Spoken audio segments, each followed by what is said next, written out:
And away we go. It is the Holy Grail BCJ Podcast. Brought to you right here on BearcatJournal.com. I'm Chad Brendel. He's Dave Simone. And good news for the Holy Grail today. Baseball season is back.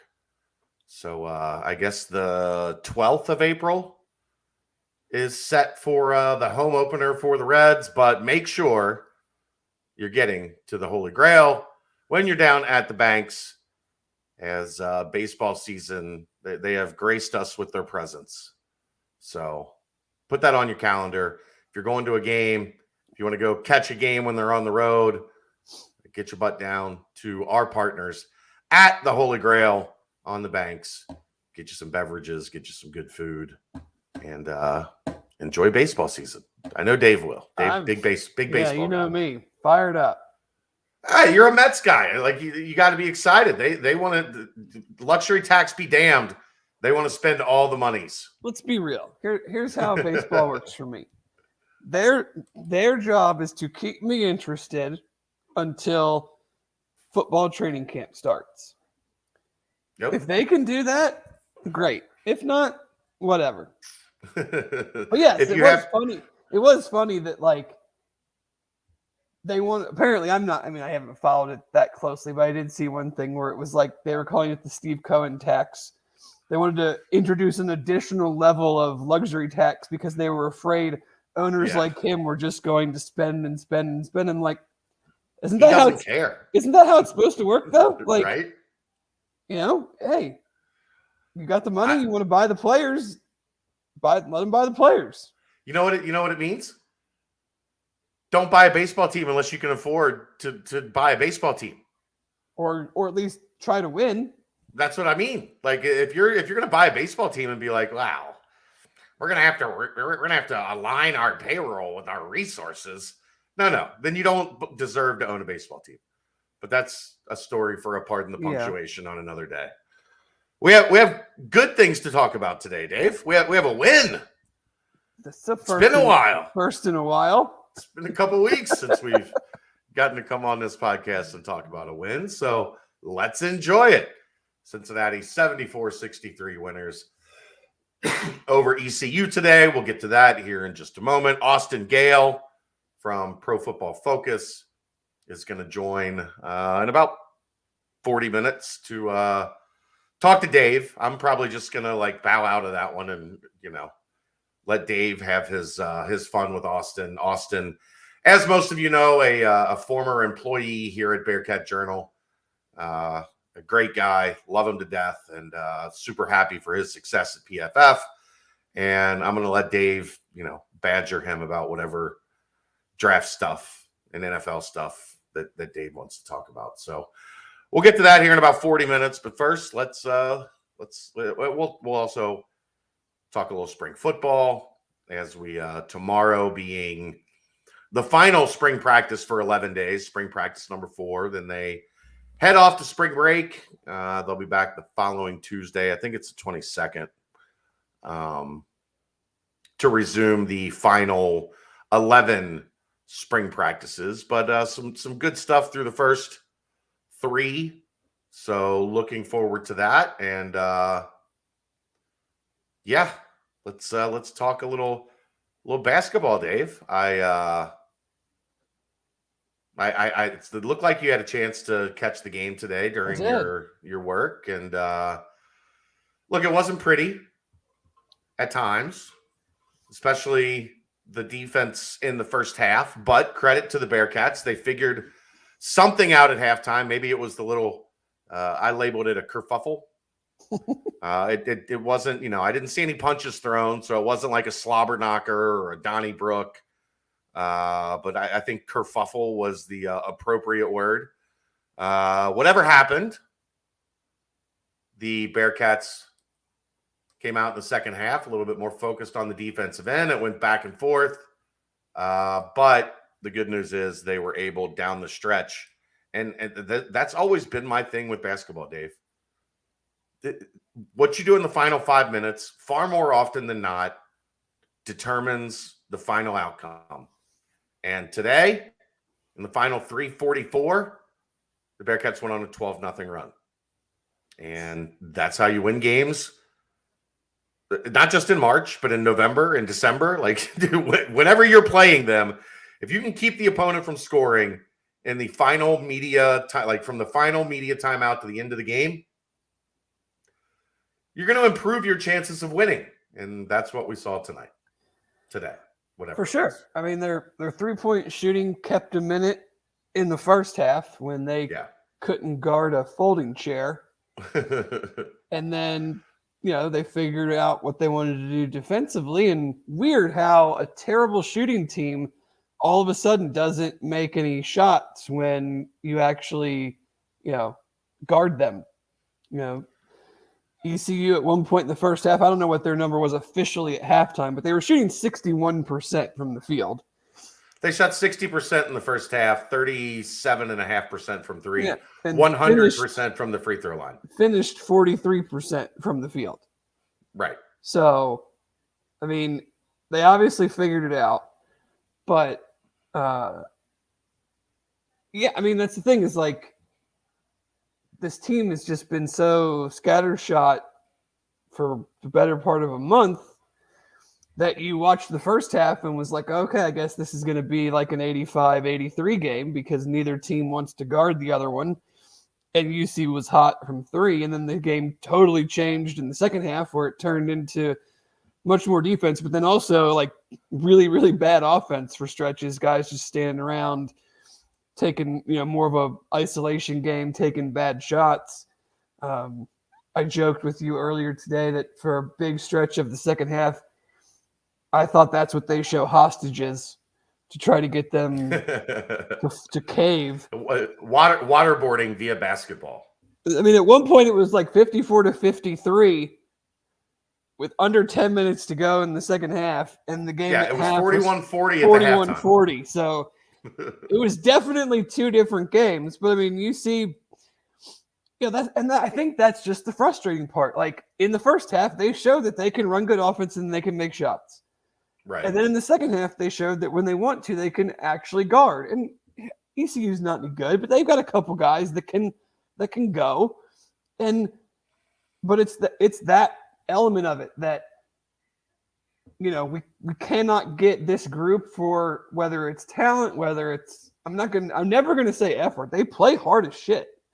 Like there has not been very many times where they've walked off the floor and we've been like, man, that was just kind of a piss poor effort game. Like that's not this team's deal, but I sound like a broken record of consistently inconsistent.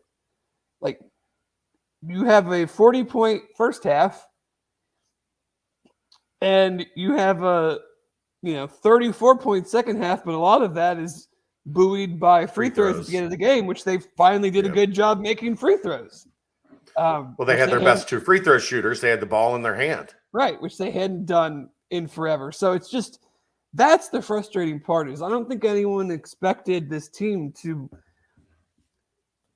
do anything great this year, but it's that you watch one game and you see good offense and then you see bad offense. You see terrible defense and then you see really good defense.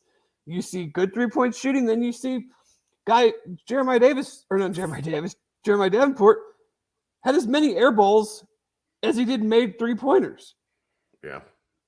And then you see a team that can't shoot free throws for shit almost all year make them down the stretch when they needed to. So I think that's just the frustrating part is that stuff is there, but maybe they're just not good enough to do that for truly extended periods of time against the better opponents.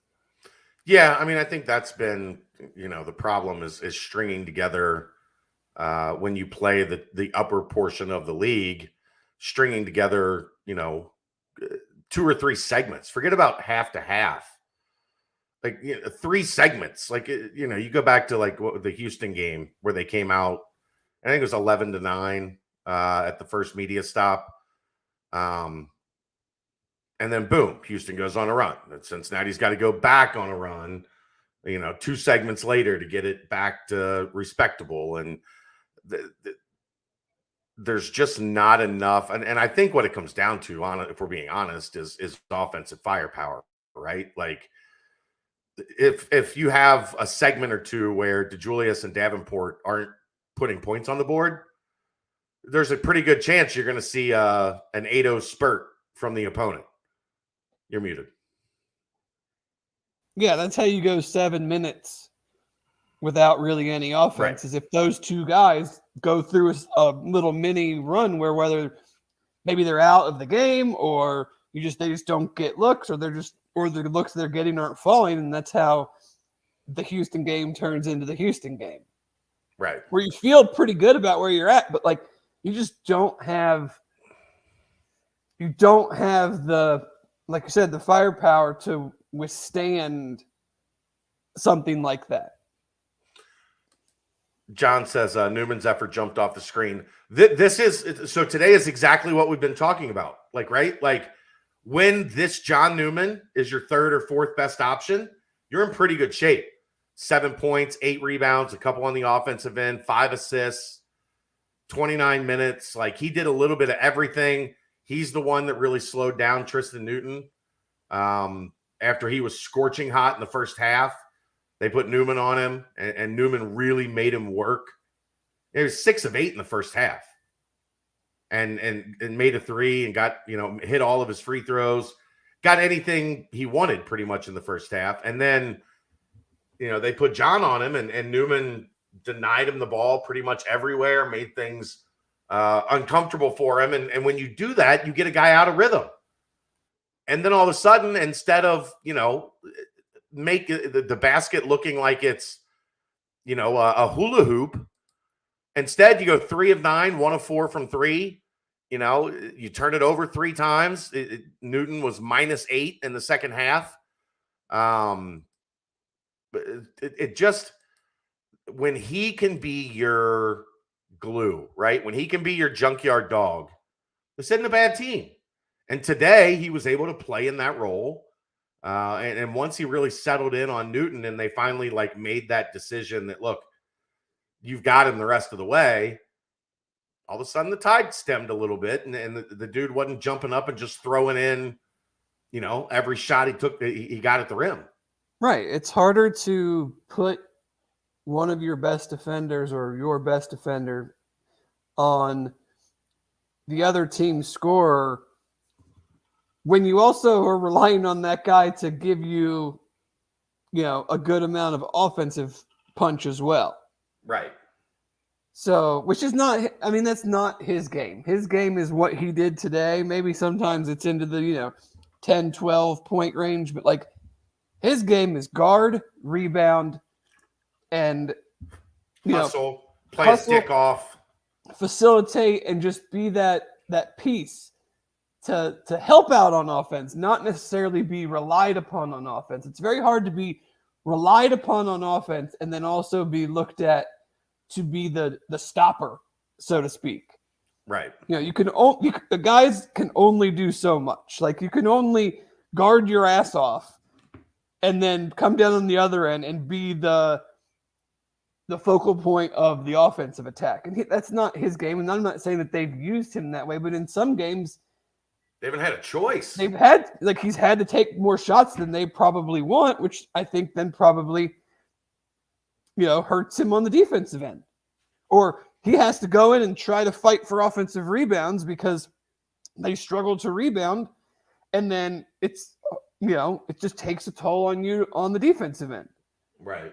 So, yes, if he can be, we talked about, I feel like we say the same things, but he just needs to be that third, fourth option offensively and focus on defense and clean up all the scraps and, take advantage of your matchup, because the guy that you're guarding is not necessarily going to turn around and guard you.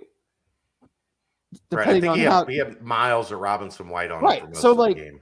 Take advantage of your matchup on offense, but you need to be our dude on defense. To me, it's just very similar to the role that Rashard Bishop carved out. I was just going to say today was his best Rashard Bishop impression. He can be counted on offensively when you need him, but his best, attribute is on the defensive end as a glue guy, as a do everything guy, but not necessarily, an offensive focal point. Right. Trying to think of what else. Mikey Saunders with a competent outing today, giving him 10 points. He had a couple big threes. The only real knock you have on him today, 0 for 3 from the free throw line. He's a better free throw shooter than that. He's got to get that fixed. But look, if Mike Adams Woods is not going to give you much, and I think all of his 6 free throws were at the end. Yeah. I think he played 21, 22 minutes right before that final stretch with no points. I mean, he's in one hell of a slump. I mean, we're talking 2 for 20 last 3 games, 1 for 7 against Houston, 1 for 7 against SMU, 0 for 6 today. Just does not, and some of his long range misses they're not even close. And he's a career like 34% 3-point shooter, like whatever it is. I mean, but it goes even beyond that. I mean, when he goes to the basket, he's doing everything other than just going strong and seeing what happens. I mean, it's a body lean, it's a dropping his left arm down and trying to flip it up over a guy. And I'm sure most of these times, like, he's probably getting fouled, but like, you're not going to get calls when you do that. When you shy away from the contact or you adjust your shot, they're not going to call foul unless if they didn't call foul when David got absolutely blocked. Cross body check. That was like a great over the middle hit in the NFL. Like, dude comes across the middle, backside safety just comes over and cleans him out.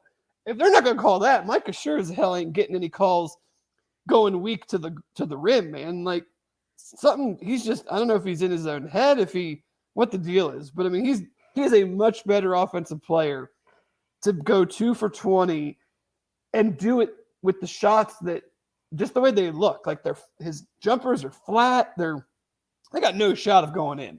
Like, These aren't shots that look good and they're just not going in. Like, he's barely drawing rim on some of them.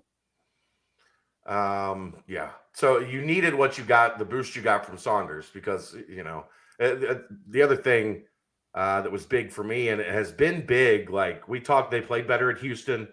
They played better at SMU. The final results weren't there, but it was better than we had seen them play like crap for 3 weeks. So yeah, if they played like they did against Houston and SMU, they're not losing some of those games that they lost in February. But for me, 26-6 bench points. Like, this team is at its best when you get, and it didn't have to be anything major. You 10 from Saunders, 7 from Hensley. We'll get to him in a second. Koval gave you 4. Madsen gave you a 3. Locken gave you a bucket and kind of provided a pretty good presence in there at the rim for a couple minutes. Like, when your bench is doing that and at least throwing you a bone in the minutes that they're on the floor. Now, obviously, Mikey's more of a, like an extended starter, if you will. But you're also not looking for him to give you, like, when he's in, you're not necessarily looking for him to give you scoring punch. Sometimes. Right, but that's not his main. Right. Like, he's not coming in to be like a microwave type dude that comes in for 5 minutes and gets you 7 points, like, real quick. Right. But if you can continue getting 25, 30 points from your bench, even 20, like, it just takes so much stress off of the starters. And especially a situation where you have to rely on DeJulius and Davenport to do everything, because when they were struggling, the bench was scoring like 8, right? What did we say at the beginning of the year? This team would win on effort, defense, and depth. Yep. And in the beginning of the year, that's how they were winning. That's how they beat the crap out of Illinois. That's how they kept it close with Arkansas. And then as league play started, you saw worse defense and you saw nothing from the bench. Well, again, in January, you saw it. As soon as February hit, right? I mean, I shouldn't say right when league play started. As league play went on, it got worse and worse. As you got to playing teams the second time, right? Yeah, for sure. But that's a big key for this team. If depth is going to be a strength, you can't get 8 bench points, right? Like you just can't do it. Well, you can't. You especially can't get 8 bench points if you're not a great shooting team. So, like, you're going to go. Your starters are going to go through stretches where they don't score. Right. Well, then when you put your bench in, if that stretch continues because the bench can't score, then you have no shot. Right. Is this an NIT with a win tomorrow? Probably. I think that a lot of that depends on the conference tournaments because if a team that won their regular season doesn't win their conference tournament, then they automatically go. Right. So but there's still 32 spots. Like if this is a 19-win team with wins over, I would say maybe Illinois and Houston. Maybe. I think it would give them a pretty good chance to be an NIT team. Right, but you just have to see. I mean, a lot of those bids could get grabbed up if. Yeah, for sure. Because we don't know, we don't follow the smaller leagues. That if a team, that's a 1-bid league, but that the team that won the regular season doesn't win the tournament, they're going to the NIT. Right. Who was 4 or 5? Was it Temple and Tulane? I think so. So if UC manages to beat Houston, they'll get one of them. I wouldn't feel terrible. How many people do you think? Yes, it was Temple and Tulane. How many people do you think are were at the UCF USF game and actually were watching it on TV? Probably about the same number. Like, probably 100, honestly, 150 people there. And honestly, do you think 10,000 people in the nation watched that game? No. I don't think so. Like I don't find that to be correct. We can go. We still have parts of this game to talk about, but I don't know. It was very, and it's been this way, so it's not a surprise. But like, you had the Duke-Syracuse game going on at the same time as the UC game and the Texas A&M Florida game going on, and both of those arenas were basically packed. And the UC game had maybe 500 people at it. Yeah. At least it seemed that way. Maybe there were more. But it's just it's so depressing to watch how and that arena seems awesome. Fort Worth is a fun place to go, but nobody wants to go watch these teams, man. It's so bad. I'm so looking forward to Kansas City. And even if UC's not that good in the first year in the Big 12, that's a real-ass conference tournament that's exciting to go to for a whole day and watch the other games. I would never go and watch the other games at the American Conference Tournament. Right. Why? What's the allure? What's the appeal? Are you really tomorrow after UC's game, you're going to stick around and watch that riveting Tulsa Temple tilt? Or Tulane Temple tilt. You want to get some lunch? I don't know, man. I don't know. Tulane Temple. How can we miss that one? Followed up by USF SMU, something like that. That'd be that's a barn burner. But anyway, Jared Hensley. Tulsa Memphis. Jared Hensley. Yeehaw. He's coming on. If there were more games left in the season, would I be an idiot for saying he should be starting? Probably, because right now he's playing mostly the 3, so I'm not starting him over Newman. Right. I guess you could make an argument for Davenport, but Davenport's still such an important part of your offense. What about Micah? Well, he's not a point guard. Well, no, but David is. David's not a point guard either. We tried that last year. I know, you got to have one of Micah or my argument behind it is, and I know it's not. It's not. It doesn't really work. But my argument is, if the season continued, he'd be closer to a 20-minute game guy. I just look at him, and he's clearly figured something out lately. But he's the dude that matches up athletically and physically that they don't have in their starting rotation. Like, he's the guy that can guard a lot of different people. He's the guy that can rebound out of position. Like, today, he hit that corner three where he just caught it and shot it. Like, there wasn't any thinking. There wasn't like, should I do this or do I need to pass it to somebody else? Like, his athleticism and, just overall physical being is what this team needs to be moving forward through the roster, not just in the starting five. Like, I think that's the thing that we need to see as we transition to the Big 12. Like, the Jared Hensley body type athleticism needs to permeate through the entire roster.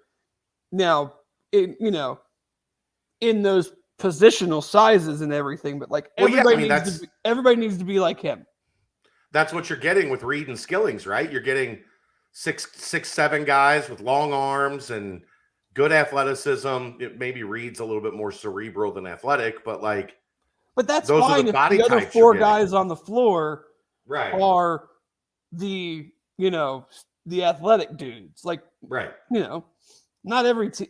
UC's probably never going to be in a position to just have like a bunch of guys that like Duke has running up and down the floor, just Yeah, but Jaren wasn't a great athlete, but he played on a team that covered for that, or teams that covered for that. So no, you're right there. I'm telling you, it was with him 100% confidence. As he has grown more and more confident, you're seeing his game expand. And, that's the key for somebody like him. He didn't have, I firmly believe, like, when you watched him compared to what I saw from him, like in the summer, when watching Open Gym and stuff like that, he played with confidence. Like, he played like he had a purpose when he was on the floor. And if you go back and watch the first 2/3 of this season, he played like he was just trying to get through whatever 3-minute stretch he was in, right? Like, I don't want to hurt the team. He's trying to be a good teammate. I don't want to do anything out of line. I don't want to go out of my box. I just want to come in, give the guy I'm supposed to get, give John Newman a 3-minute breather, and then, go cheer my ass off on the bench and be as much of a team guy as I can. Because he's about the right things. Like, he's almost at a point there a little bit where it's like, Jared, be a little more selfish, bro. Like, go try to do something instead of just being in there to a third line guy in hockey. He's just in there to be on the ice for 4 minutes to give the first line guy a rest. Yeah. And as he has started to come out of that, we're starting to see there's actually a really talented dude in there. 7 points, 3 assists, 2 rebounds. Hit that corner three, had that the offensive rebound where he got fouled and went to the free throw line, made both free throws. He defended well. He didn't let guys aren't going to athletically just mismatch him.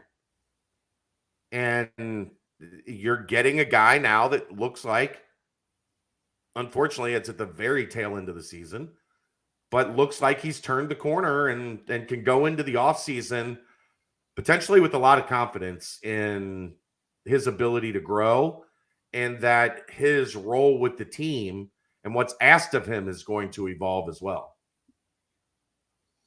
Yeah. Very encouraging.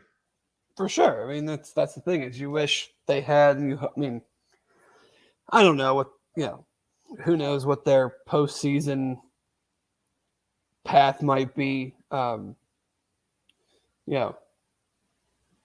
Whatever the players want to do. If sometimes that's what it's going to come down to. I think. Sometimes they're ready to just be done with it. Sometimes they're like, no, let's keep playing. This group seems like they want to play. Let's keep playing kind of group. But you never know who what that means. Yeah, I would just say today's a great example, and so was SMU, so was Houston. Their season was over 2 weeks ago, for all intents and purposes, right? Like, there wasn't a whole lot left to play for. And they didn't roll over. And it was game after game after game, bang, bang, bang. no rest, no ability to really dig in and get into a scouting report against your next opponent. You're just back out on the floor, and it's easy to fold. And they have not done that. And look, yes, I agree with the sentiment that that should be the bare minimum. Like that should be the base level expectation, right? But these are still 18 to 22-year-old kids. Like getting them to dial in and focus and continue to play hard through the end of a season where you're crawling to the finish line. Pros making millions and millions of dollars struggle to do that when they know the season is not going to result in the expectation that they maybe had at the outset. So to expect a bunch of college kids to just tune that out and keep giving that same quality effort and mindset every game is unrealistic. I agree. But as we talked about, these guys haven't quit. Hensley on White needs to be a thing tomorrow. Fabian White, play Jarrett with Johnson tomorrow. I'm not against that. Chad, at this point, why not? What's the matter? Right. Run, do whatever you think you need to do to win. It'll be interesting to see what. I think Houston is definitely starting to feel the effects of their injuries and their lack of depth. I'm not sure it'll matter tomorrow since they've now gotten 6 days off. Their last game was probably Saturday. Yeah, they got boat raced on Saturday. Was it Saturday or Sunday when they played Memphis? I think it was Saturday. Either way, it might have been Sunday. They've either gotten 5 or 6 days off. Plenty of rest. So they've gotten plenty of rest. They've gotten to work on whatever they needed to work on from the Memphis game.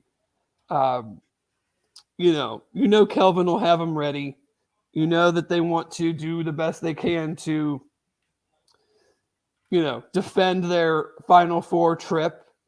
They don't want to be looked at as the team that, we went to the Final Four and then this next team had a nice regular season, but then flamed out in the conference tournament and flamed out in the NCAA tournament. So I think no matter what, the Bearcats are up against it. So, why not? Throw whoever you can on these guys. Right. I just, it's such a hard, it's such a difficult thing to picture Cincinnati winning just because, as we've talked about every time they've played Houston, their weaknesses are Houston's strengths. Well, and even against not good ECU, they still go through offensive stretches. So, you can't go through a stretch against Houston no matter where you just can't score. And that's going to happen tomorrow. Right. It happened today against a not good team. Right. Well, that's the thing is, one, Cincinnati struggles offensively and Houston's defense is very good. 2, Cincinnati struggles as a defensive rebounding team and Houston offensive rebounds as well as anyone. So here's an NFL question for you, Dave. I'll let you have this one. Mm-hmm. Landon Collins released, possible for Forrest to fill that spot in Washington. I think so. I don't know the Redskins super well, or the Washington football Commanders. Commanders. I know they apparently love Carson Wentz. Holy shit, that trade. Wow. Maybe Austin had a pretty great tweet about that one. So after we talk some UC stuff, I might ask him about that one. But they asked Landon Collins to restructure his contract twice. He didn't want to do it, so they cut him. So they must feel pretty good about either drafting a safety or somebody that they already have on their roster. So maybe they see Derek is stepping into that role. No, we'll see, but it certainly is not going to hurt his chances. You cut a guy, a veteran Pro Bowl type player making a ton of money. They're not just doing it because they felt like it. Like they have a plan, and I doubt that plan is hopefully draft a guy. So, yeah, I don't see why not. And a lot of that, of course, is probably going to depend on what kind of impression he made on the coaching staff in his rookie year. We know that he. We know, right? But that's what I was getting at. Is that there's nobody that's going to be like, I'm not sure about this guy's work ethic. We don't know about the heart that this guy has.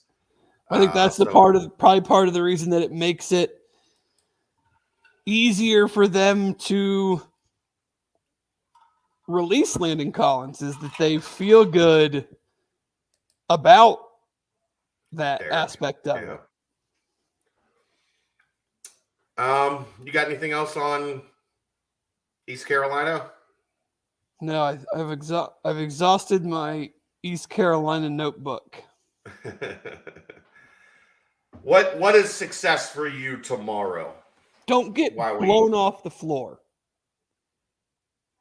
Like, just make whatever that means. Make it a game. Like, make it like it was in Houston. That was a pretty competitive game until, I don't know, the last, 10 minutes, 12 minutes. Just make them sweat a little bit, man. I mean, like, don't just let them come in there and push you around, dictate tempo from the jump, and things like that. Like, because to me, like, losing by a number to me doesn't necessarily, like, I don't look at that as like, oh, that was a successful game because they only lost by 15. Like, my view of it is like the way that it looks. Well, yeah. What if you're down 25 the whole game when you go on a 9-0 run in the final segment? Right, when it doesn't matter. Yeah.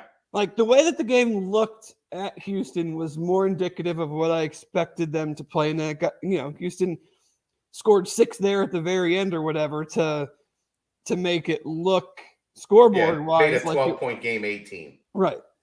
So and made Dave money. It did. We're looking to capitalize again tomorrow.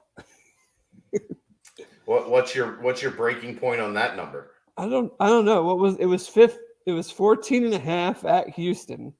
Yeah. I'm guessing in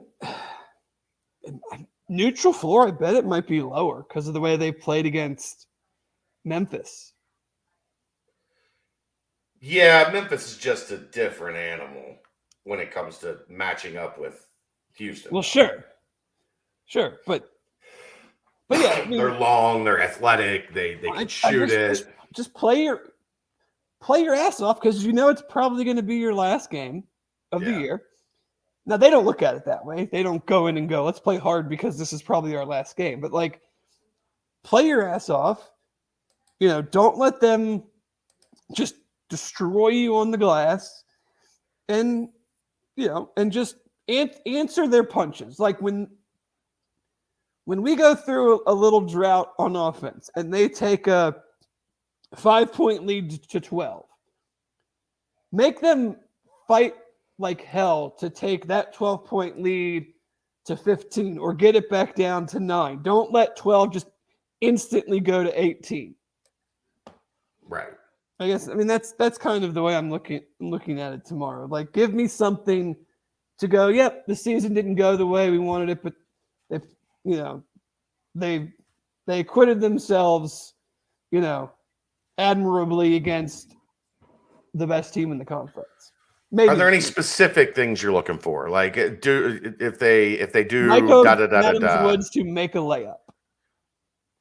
Ooh, against Houston? Can we get a prop bet?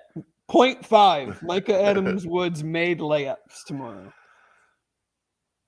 I think he'll get one. I think he'll get one. That would raise his shooting percentage over the last 3 games if he got that one. So 2 for 20 over the last 3. That is hard, man. It's not easy to do. Especially when you get as many shots around the rim as he's gotten. There you go. A little breakdown on the 2 teams. What is that? So that prediction has it as like a 12-point 11-point roughly spread. 61 to 72.5. Yeah, 11-point spread, 11.5 points. 11.5 is what that would have the If number. it comes out at 11.5, as Pat McAfee would say, hammer down. Hammer down.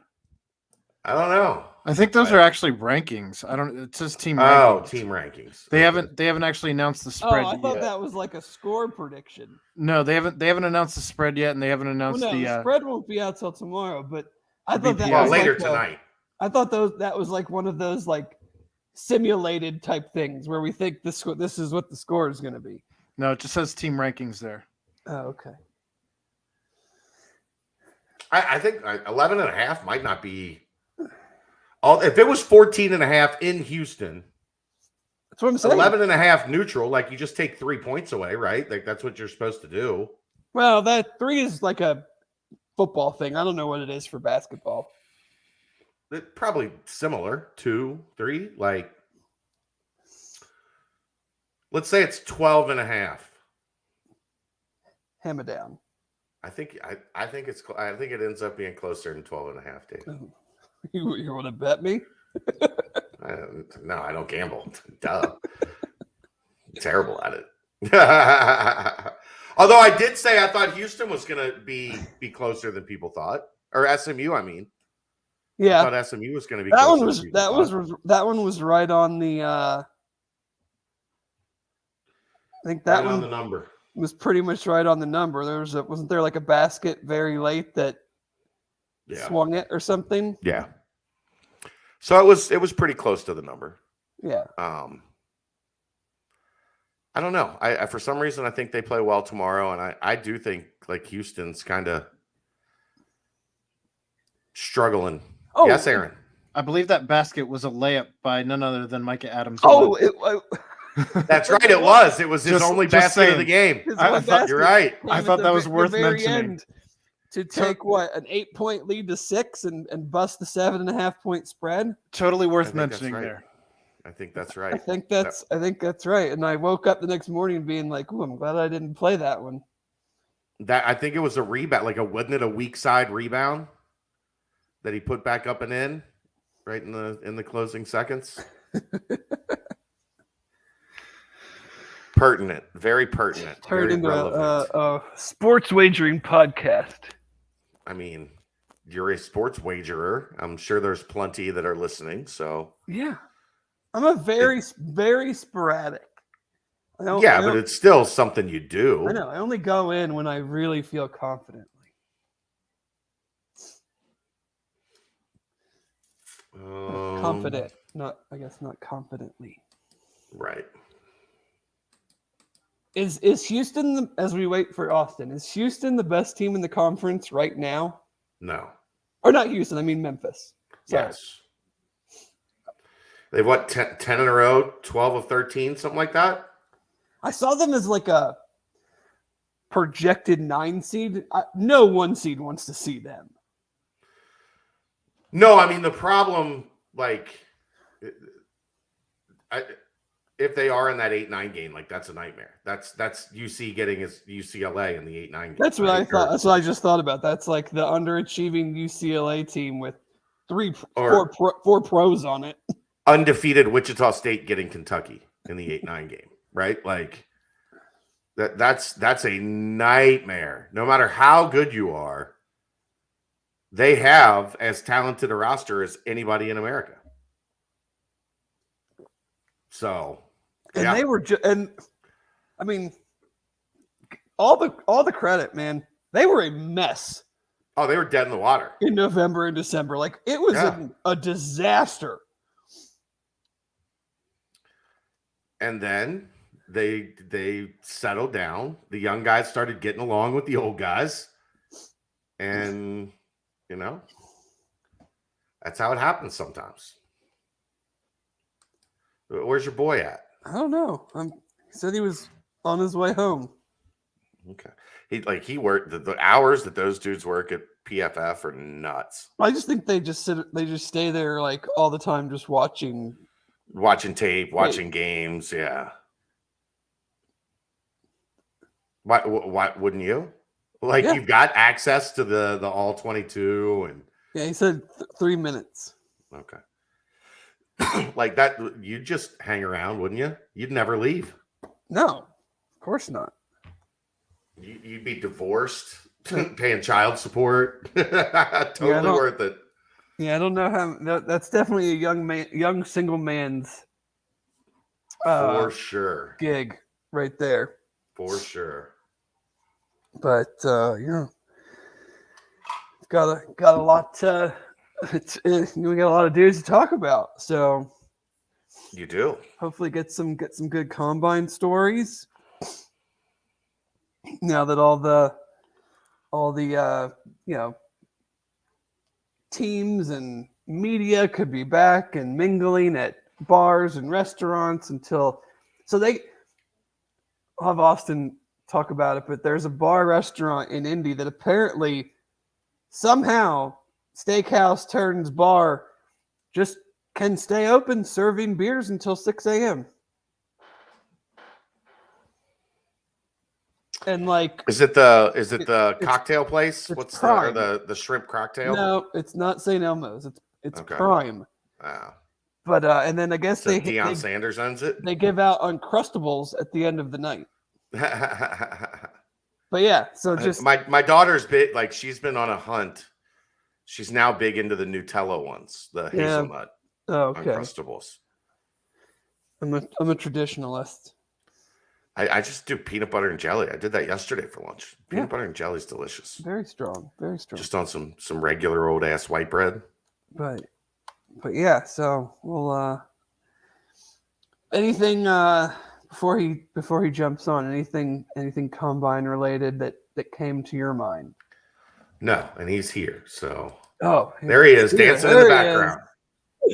How's it going, fellas? Awesome. Great, How are man. you? How are you? Dude, busy, man. I apologize for showing up. Why? What's going on right now? Dude, working on this big Aiden Hutchinson project. Oh yeah, you got the Hutchinson podcast. Yeah, working with Aiden and his family, and I just got off a 45-minute call with like the voice of Michigan radio. It's been a crazy. Dan Deerdorf? Not Dan Deerdorf, his partner, Jim, or like Brandstad, right? Yeah. It's been an insane experience, man. We are putting in the hours. I think we're over 40 interviews in. I talked to Harbaugh for 30 minutes, talked to his dad for an hour and a half.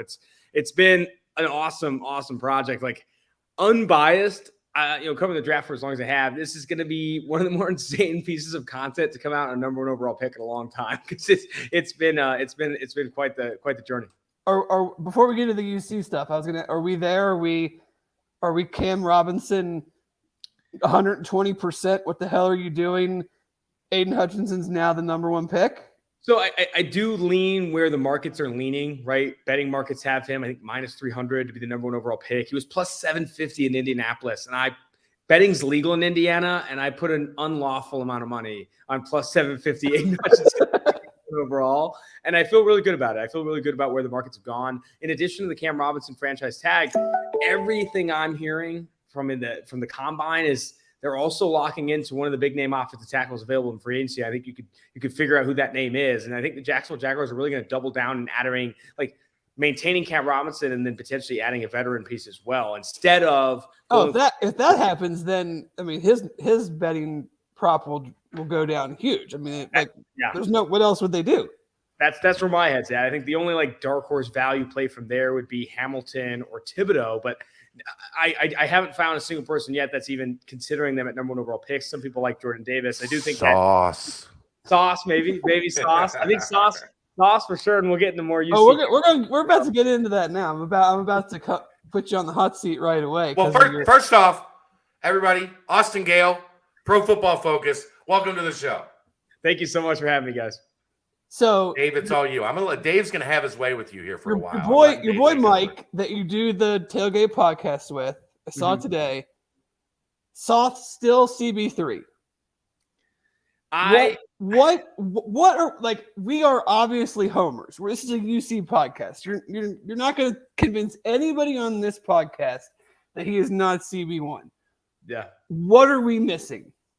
So I will say this: he is CB3, but all Trent McDuffie, the Washington cornerback, Derek Stingley Jr. and Ahmad Gardner are all top 10 players on PFF's draft board, I believe. Right. I think that's where Mike has them now. It's a very close race, right? It's not this monster gap between any of these three. And I do think that where I'd have them, what Mike has them right now, Stingley, McDuffie at Gardner, I'd probably lean Stingley, Gardner, then McDuffie. That's where my head's at. I do think that Stingley is still the CB1 for me. The concerns with Stingley, from what I've heard talking to NFL personnel, some scouts, some people in Indianapolis, some other media, the concern is that he's not a player that wants to play through injury. He's not an alpha dog. He's not this trash talker that people want cornerbacks to be in today's NFL, right? He's not this Jalen Ramsey type, but he's one of the most athletic players I think we've ever seen. And he's a guy that, yes, did not play well and battled through injuries for the last couple of years of his LSU career, but had, I think, the best true freshman season we will ever see from a quarterback. It was awesome, but like from my standpoint, just not as a UC fan, as a draft, person, I'm like, is that who he is now? Yeah. And can you take that in the top 10? Because a lot of that would be hoping that we get back to that point versus something that we've seen get continuously better for 3 years. That is 6'3", speed, size, the arm length is absurd, things of that nature. Do you think that's where the league sees it versus like how the fans and the draft media sees it? No, I do think the league will be lower on Derek Stingley Jr., the LSU quarterback, than probably a lot of media, especially Mike, who sees him as this top 5 player. There's a good chance he falls outside the top 10, right? I would be stunned to see him get past the Jets there at 10 if they don't pick Ahmad Sauce Gardner there at number 4. But I do think that there's a chance, right? Because he's quite simply going to be off teams' boards, or some teams from either a character perspective or an injury perspective or lack of production will just remove them from their boards in terms of selecting him in the first round. So I'm not in disbelief of the league and how they view them. It's just right now, I do feel that Stingley for me is still CB1, and I am banking on that projection that he can return to that stardom. Now, he's right ahead of Ahmad Gardner. I think Sauce Gardner is the number 2 cornerback in this class. I was not wildly impressed with what McDuffie did at the combine. Yeah, it was good, but it wasn't otherworldly good, especially for a cornerback that has sub 30-inch arms. That concerns me, right? There's only a handful of quarterbacks in the NFL that have sub 30-inch arms and play on the outside. Now, could he be this Asante Samuel Jr. type, this guy that is a better athlete, in my opinion, than Asante Samuel Jr. and finds ways to stick on the outside in the right scheme? Absolutely. But he was a late first-round pick. Yeah, exactly. I think for me, I have Ahmad or Sauce Gardner ahead of McDuffie, and I don't think Sauce Gardner gets past the Jets at 10. I don't, and I think he could go earlier. I think he could go to the Giants at 7. Like, I really do think Gardner is a lock for the top 10. So most impressive thing you either saw from him, heard about him, like buzzworthy stuff, or just like your personal opinion, like when you at the combine, what jumped out to you the most? I mean, we know we've seen the tape. Mm-hmm. We've seen all the stats, no touchdowns, all that stuff. But like combine specific, what jumped out to you?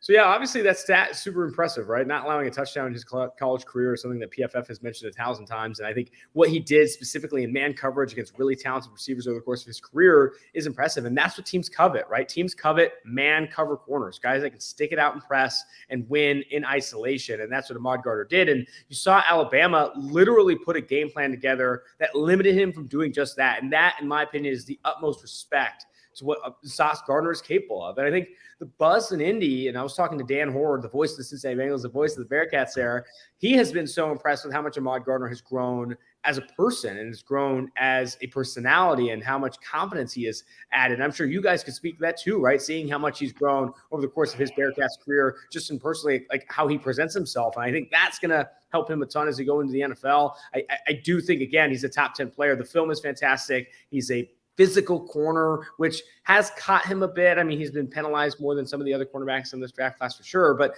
I think it's a physicality, a level of athleticism that meets a threshold that teams will 100% buy into. And that really, like, that stuff was more his freshman and sophomore year, like no one even really threw at him last year to try. I mean, there were some games in the middle of the season where we would go into it, previewing a game and be like, is this team really just going to like not bother?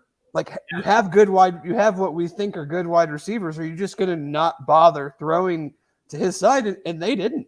And It I'm was- just it like, was you're just, honestly- Alabama. you're just giving up half the field, like right out of the chute. And it's like, okay, like, I know he's good, but like just wasn't even really challenged a lot, especially in conference play.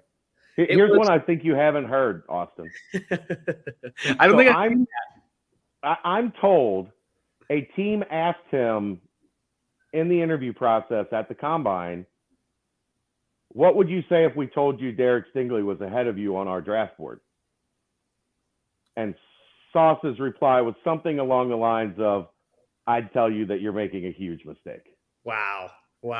That's the type of confidence he has, though, man. And that's what you want to. I mean, you're talking about Derek Stingley, right? And you hear these things that teams don't like him because he's not this alpha corner, and he doesn't show up with this confidence, doesn't play through injury. He's not this like dog or whatever it is. Sauce Sauce is is a dog. the exact opposite, right? Like Sauce is for those teams that want a dog, those teams that want an alpha, a guy that's going to wear everything with his chest. That's what he has. And then he has the production to boot, the athleticism thresholds. He's checking all these boxes to a point where, again, he is a top 10 player. Like he's a top 10 pick in a draft where the Jets have 2 of the top 10 picks. I don't see how he gets past them twice. Wasn't the 4.41 the final question about him? Yeah, honestly, the speed was the final question. And call it a fast track in Indianapolis all you want. Like I think that's fine to say. And I've talked to some trainers that trained a handful of the players at the combine. They do feel that the new turf that they put in Indianapolis in 2020, which we didn't get to see until 2020, that had a factor. Whatever. You still got to run fast, though. Exactly. You still have to run fast. And there are a handful of scouts there that are clocking those times and still believing and buying into those times. And I am a believer, man. I am a believer. And maybe there was some weight concerns too, right? He's a longer cornerback. Some people wanted him to clear the 195, 200 mark. I am completely fine with the way he showed up at, not in the 180 range at all. That is so impressive for him. Again, so much of the pre-draft process, because the tape is done, the tape is over. It's just checking these boxes. How long are your arms? How big are your hands? How fast are you? Let's check these boxes. And if you continue to do so, interview process being a big part of that, injury medical checks being a big part of that, you check all those boxes. It's not necessarily about elevating your stock. It's solidifying your stock. And I think people going in had this top 10 viewpoint. It just came down to what weight is he showing up to Indy with? How does he handle the interview process? When we turn on the tape and show his bad plays, how does he react? His good plays. When we give him a mini hoop to shoot in, how does he react? And I think he's really just checked all those, man. I haven't talked to a single person, a part of this process, who has felt he's had a single misstep. What do you think about his arms growing 1 3/8 inches since October, his wingspan? That is just what, maybe that's the Skyline Chili here in Cincinnati. I don't know what's putting that in there, but he's 20, Austin. He's a baby. Exactly. That's another. It's very possible he's still growing at that size. He's a special player, man. It's an unreal talent, and I think as young as he is, you're just buying into this development as much as he's improved. And I was talking to Luke Fickle a little bit about it at the Senior Bowl. I was like, man, yeah, we talked Desmond Ridder a bit. I'm sure we'll talk him too, but like, how much Sauce Gardner has improved physically, mentally, all that is just absurd. And I always call this out, and I don't know if you guys know this. I talk a lot about Cincinnati prospects specifically in this draft class because there are so many. I bring up 10 times out of 10 Brady Collins in that strength and conditioning staff, because what they have done to transform players is legitimately rare, not just in the Group of 5, but in the Power 5. I mean, the FBS. It has been absurd to see what they've turned players into over the course of their career, specifically just adding bulk and adding size and just like churning out legitimate athletes that weren't 5-stars, right? That weren't like these like prize gems coming out of different, that had offers from all these different places, right? He's turning 3-star and 4-star players into legitimate grown athletes, which I don't think can be understated. One of the more valuable pieces of that program. Moving to Desmond Ridder, very interesting quarterback group as a whole. I think you ask 10 different guys, they probably have 10 different orders. What were you hearing about him? He seemed, obviously he tested well. We knew he was going to test well. He's, an athletic guy, especially held up against the other quarterbacks in the group. But what were you hearing about him? And do you think he could find his, I've kind of seen him as a early 2nd round guy. Do you think he could get into the 1st round? It's kind of a fight between the scouts versus the coaches. Like the scouts will point out the flaws, the coaches will love the maturity, the winning, the leadership, all those things. So it's kind of depends on what team it is. Do the coaches have more say, or do the scouts have more say? Like, what are you hearing with Dez? I think that's a great way of honestly positioning it, right? Because they do think any coach you talk to feels that they can win with Desmond Ridder, and it raises the floor of their offense. And it's one of the quarterbacks they fall in love with in this class because they know what they can do with him, right? He's not as much of a projection as Malik Willis or some of these other players. He's a guy with a lot of experience, a lot of winning experience, and obvious translatable skills, right? Are they perfect? Or are these high ceiling traits that maybe some of these other guys have in terms of the rocket arm and all that stuff? Maybe not. But you know what he's going to be in the NFL, or largely know what he's going to be in the NFL. Will he ever reach the ceiling that people think Malik Willis can hit, or even Sam Howell can hit? Probably not. But what he is right now is very good. And I think what he is right now compared to what the other quarterbacks are right now is the best. And if you're looking for the best quarterback right now, it is Desmond Ridder. If you're looking for the best quarterback in 5 years, it's hard to say. That's why this quarterback class is so difficult. And I think scouts and evaluators and decision makers ultimately push him to, at best, the back end of the first round. I've mocked him to the Detroit Lions at 32 if they pass on quarterback there at 2 overall. But top of the second round, he does fit into this tier where you can win with that quarterback, and that's an investment you can get behind and compete with, right? And give opportunities in the NFL. I've grown on Desmond Ridder as a prospect the more I've watched him and the more I've talked to him. I've talked to him at the Senior Bowl. I've had him on my own podcast, talking to Coach Fickle about it, talking to Dan Horde about him, talking to people who've talked to him in the NFL. You come away more and more impressed the more you dig into his character and dig into his tape and dig on now his athleticism. What he showed at the Combine was special. It's so much easier, in my opinion, to talk yourself into Desmond Ridder than it is some of these other guys. I think the more you talk about Malik Willis, the more you start to kind of talk yourself out of it, right? The more you're talking to Sam Howell, you talk yourself out of it. With him, it's just obvious what you're getting. And I think that certainty is something that teams will latch onto to a point where I do think he's ultimately a top 50 pick. Yeah, I mean, I feel like when he gets into the interview process and then he leaves, everybody in the room can look at each other and go, this is the guy that we would feel comfortable leading our franchise. And maybe you've got to put the best pieces around him. Maybe he's not an elevator. He needs help to elevate. But like as a Bengals fan, I'm hoping the Steelers draft Malik Willis because I'm like, well, the next 2 years I feel pretty good about like the Bengals capitalizing on this current situation that they're in. Now, Willis might be great in a few years, but like he's not I don't think he's ready to go and start right now. So I'm like, yeah, go ahead, do that. Because like we've got Burrow on the rookie deal and everything. Like, do that. But I feel like Dez is a prime candidate for the old trade back up into the first round to grab the 5th-year option type of situation. And it could be a decision that the Colts make, right? Without a quarterback, obviously now, and no first-round pick. Maybe they mortgage some of their future to go get a guy like Desmond Ridder rather than waiting for Carson Strong or Bailey Zappi in this class. Right. I think with Malik Willis, I will say, I know I said it's hard to talk yourself into him, and the more you dig into his tape, the more you understand like just how far away he is from like quarterbacking well.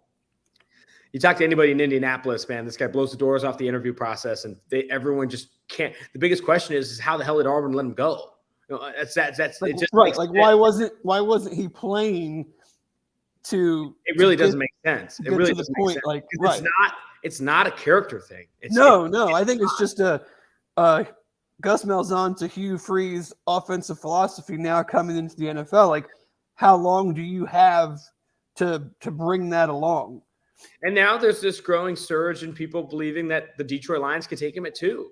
And I'll be honest, I don't think if he makes it past 2, he gets past the Carolina Panthers at 6. Like that ceiling, that projectable ceiling combined with it's a hell of a drug, man. It's insane. You guys talk about it. We say it every year, and then without fault, the quarterbacks just go, man. They just go. Yeah, and it's just that ceiling, right? Paired with just an objectively awesome person, like an awesome personality, right, and someone that you want to coach. Like, and I think I've had a lot of discussion on my podcast recently about like this thing of coachability, right? And I think someone you call uncoachable, I do think can sometimes be guised language for someone you don't know how to coach. I think that's where a lot of this has been with Kayvon Thibodeau. Thibodeau, I don't think is uncoachable. Kayvon Thibodeau is a complex person to coach. Busts aren't always the player's fault. Like exactly. A lot of it is situation. That's why you worry about Malik Willis going to the Panthers at 6. where there's a lot of concerns in what they have on offense. There's a lot of concerns with what Matt Rule has put together, already firing an offensive coordinator under his tenure. Like, there's a lot of concerns with him going to Carolina. There's a higher percent chance that Malik Willis busts if he goes to Carolina than he does if he goes to Pittsburgh. I'll tell you that right now. Like, that's sure. a fact situation. You talk to so many other quarterbacks that have played in the NFL. Zach Robinson, who's now a coach with the Los Angeles Rams. J.T. O'Sullivan, who has a really successful YouTube channel. Jordan Palmer, Bruce Gradkowski. Situation. It's the premier piece of developing a quarterback. I always say you don't draft a Justin Herbert. You don't draft a Joe Burrow or even a Trey Lawrence. You build it. You build a Josh Allen. You build a Justin Herbert with how you develop that player and how you maintain consistency on the sideline and how you add talent on the offensive line. These talents in the NFL that are like Justin Herbert had these talents way above what people expected. But he wasn't drafted highly because people really maybe didn't understand what they could turn him into. And obviously the Chargers have done more than that. Oh, yeah.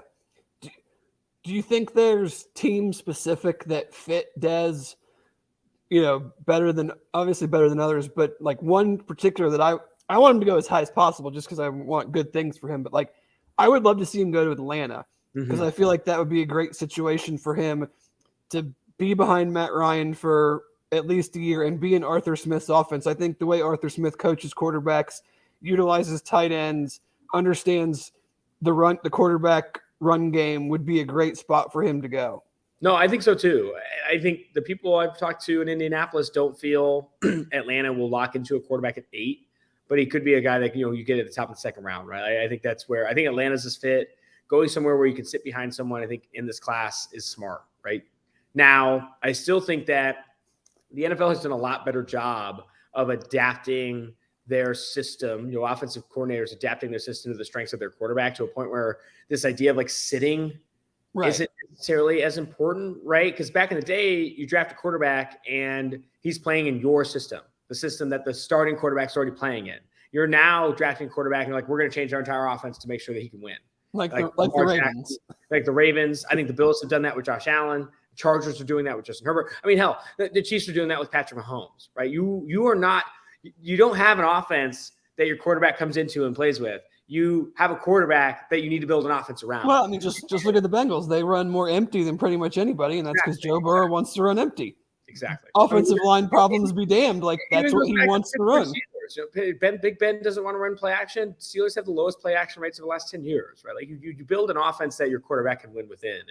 And I do think 10, 20 years ago, teams were more adamant about drafting a player that fit into their system and less adamant with the quarterback position specifically, saying, hey, if we draft him, our offense becomes this, this, and this. Or if we draft him, it becomes, X, Y, and Z. And I think that's honestly where teams that are drafting quarterbacks now, and people are like, why are they playing so early? Is that bad? Can they do that? I think it can be bad if the offensive line is to a point where they're going to develop bad habits or get really hurt. But I think it's ultimately a net positive if you are catering an offense to their skill set. Now, that's not what Jim Nagy did and the Chicago Bears did with Justin Fields. That offense was absurd and did not play the skill set that Justin Fields had, and the offensive line was bad. You compare that to, Mac Jones and the New England Patriots, it's exactly what he needed, right? It's exactly what he needed. Alec Pierce. I don't think Jim Nagy would like you tying his name to that mess in Chicago. Oh, I meant Matt Nagy. Matt Nagy. I just didn't want that to get back to Jim. No, he probably wouldn't have been happy with you. Alec Pierce was the tester that we all expected him to be. How high of a rise do you think he can get out of that? And just kind of your take on what you saw in Indianapolis. It's a significant, I don't know if it's necessarily a significant rise, right? Just because I think anyone who watched Alec Pierce's tape knew he was going to test that well. The thing with risers and fallers and winners and losers with the combine is it's really a media narrative, right? It's media, it's media catching up to the class and all that stuff. With Alec Pierce, everyone knew what Alec Pierce was capable of from an athleticism perspective. It's what matters to me is what are you going to play him at? I think a vertical offense where he's running hitches, goes, and slants, it's money. Running the DK Metcalf route tree is what Pierce will do in the NFL and do at a really high level. Not a lot of offenses have that role in their team, not a lot of teams have that role in their offense, right? Or they have someone filling that already. I think it'll definitely be it's not as simple. And I think this is another thing that the media can create. It's not as simple as like, okay, you have a receiver rankings of your top 10 receivers. When the 9th best receiver is left, you take him if you need one. It's not. Right. You need to take receivers that fit into your offense and are going to run route trees that you need, that you have holes for, right? You're not going to ask Alec Pierce to run the same route tree, say, of Chris Olave or Garrett Wilson. Like he's not that type of receiver. He's still really talented, but where he's going to succeed the most in the NFL is running slants, goes, hitches, that comebacks, that vertical route tree where you're limiting what he's doing horizontally and you're just really attacking straight line type of stuff. Yeah. And the team that invests in him to do that, whether that's, and that's going to be somewhere in day 2. I don't think he makes it to day 3. That would be absurd. That's going to be a successful piece, right? That's going to be a successful piece complementary to what's already going to have, a number 1 receiver, a guy that can command, that 10 plus targets a game. For sure. And it's not worth nothing. The special team, like he'll come in and be your gunner right away and block his ass off. So when you're looking at filling out your wide receiver room, those things for a wide receiver coach do not go unnoticed. So I'm sure that'll help him out as well. Kobe Bryant, it was an interesting one for me, just that speed was never his game, but it had to be a little concerning when everybody's running fast and he runs like a 4.54, which isn't terrible, but like I said, everyone was running fast. So what does that mean for him and his draft position? Does it hurt him a lot? Does it just make teams kind of go back and rewatch tape? Like what do you think that does for him? I think teams will go back and watch tape. I think his tape is very, there's a lot to watch, right? Because Ahmad Gardner got the Nnamdi Asamoah treatment and that no one was throwing to his side. You have a lot of opportunities to see how he plays the ball in phase and how he plays, and he was, the Jim Thorpe Award winner for a reason, right? I mean, he handled that really well. Is he the same prospect that Ahmad Gardner is? No, but still a capable player that's really battle tested. And talking to Dane Brugler of The Athletic, a lot of teams, scouts covet guys that get their hands on the ball and have ball production at that position. It's something that he had at a high rate in terms of the targets that he had and also just overall net volume. So I do think that there are going to be teams attracted to his skill set. Is he, with cornerbacks coveted highly in the draft, they have to have athleticism, change of direction to be scheme versatile. Is he that kind of athlete? No. And that will limit him, right? That'll limit him in the viewpoint of a lot of NFL teams. I was going to say, what scheme and what are some of the teams that you think would fit him the best? I mean, I think there's opportunities potentially playing a man-heavy scheme, maybe in the slot, right? I mean, I think that's where kind of I could see it happening. If he sticks on the outside, I still think man coverage, single high type of defenses, they're few and far between now as, more of the Brandon Staley 2-high scheme takes over. But I do think in the single high, running cover 3, running cover 1 kind of consistently. I think sticking here in Cincinnati. Yeah, maybe sticking here in Cincinnati. I think that would be a good fit for sure. Kind of 2 guys. We'll tie these guys together for kind of the same reason. We saw Myjai Sanders, who appears to have been pretty darn sick leading up to the combine, where he weighed in at 228 and just did not look from a physical standpoint anywhere like he did all year. And then today he puts out a tweet where he's already back up to 247. So what was kind of the reaction to that? Because it was kind of buzzworthy on Twitter. Like, he looks like a wide receiver, and then you could just tell, like, his explosion numbers weren't good. He ran okay, but not for someone that was weighing 228. Like, how important now is his pro day after what happened in Indy, out of what seems to be no fault of his own? I mean, it's massively important. And when you ask me what the reaction was, to be honest, not good. I mean, people love Myjai Sanders, love what he did at the Senior Bowl. He was stacking guys up in the run game and showed up at a good weight. And there were a lot of really positive things coming out about Myjai Sanders at the Senior Bowl. Then you show up to the combine 228 pounds. That immediately starts to raise questions. Is he sick? Was that weight all water? What was going on? And then you start to ask questions. And this is my biggest question. Is one of the reasons I was excited to get on with you guys is like, why did he test? You have all these guys. If he's sick, what's going on? You when you first saw the weight come out, you say, okay, he's going down to 228 to run a 4.3.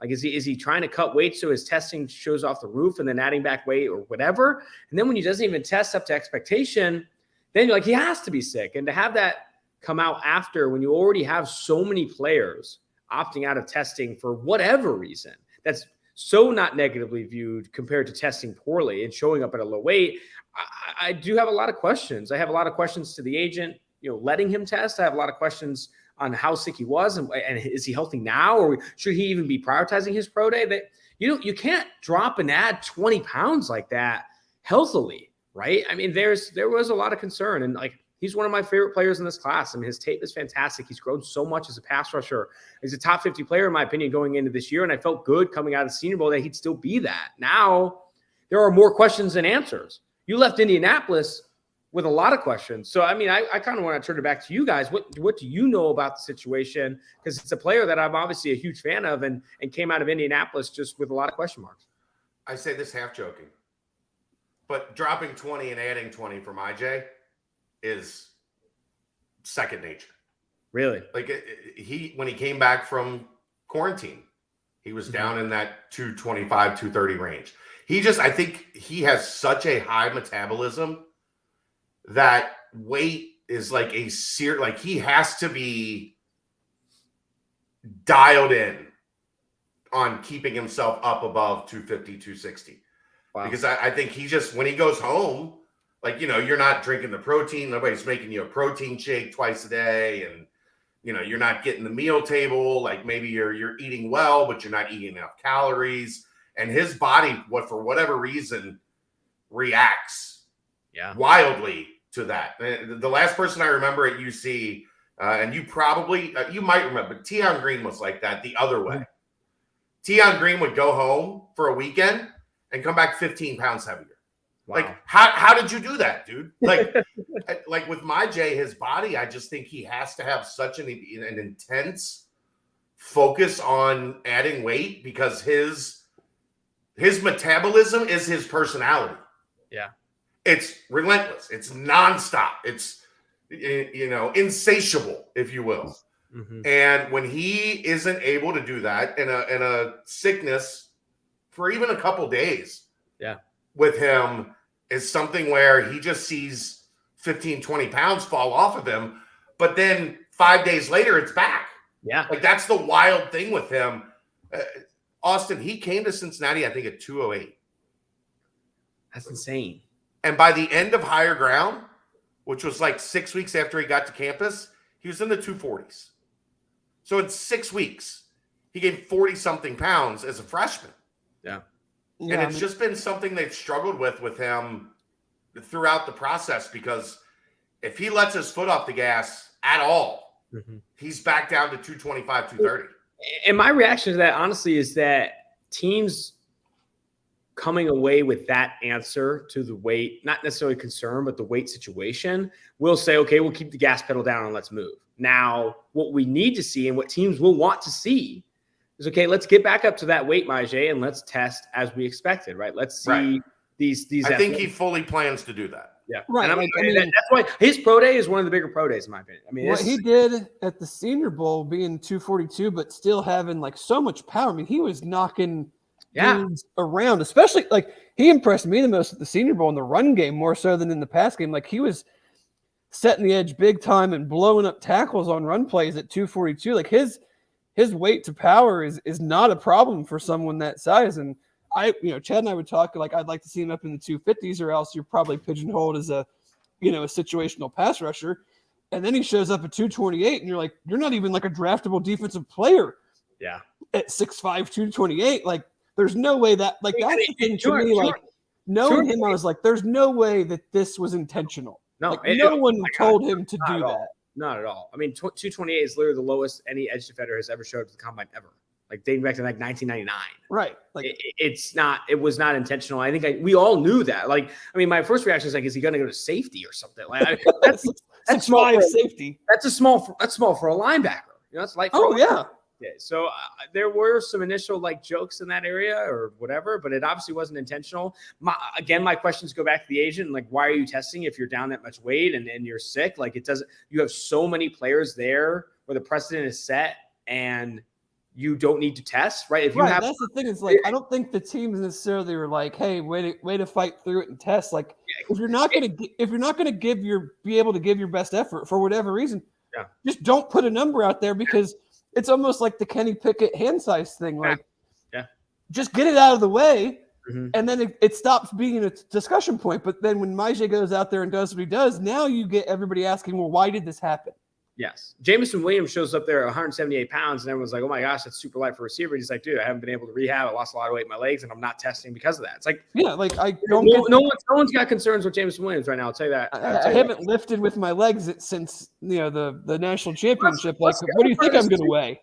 But yeah, the other part of this too, right, is like I was talking to Jamari Sallier today, the Georgia offensive tackle, who obviously he didn't test at all, did he? Exactly. Only threw 31 reps up on the bench and decided not to test because he said, hey, I haven't had as much opportunity as everybody else to get the work in. I've been training to win a national championship, not training to run some combine drills. So he's going to test at his pro day. I think they were honestly, again, it comes back to the agent. I'm not blaming Majay Sanders for any of it, but it's a big pro day for him now. It's it's huge because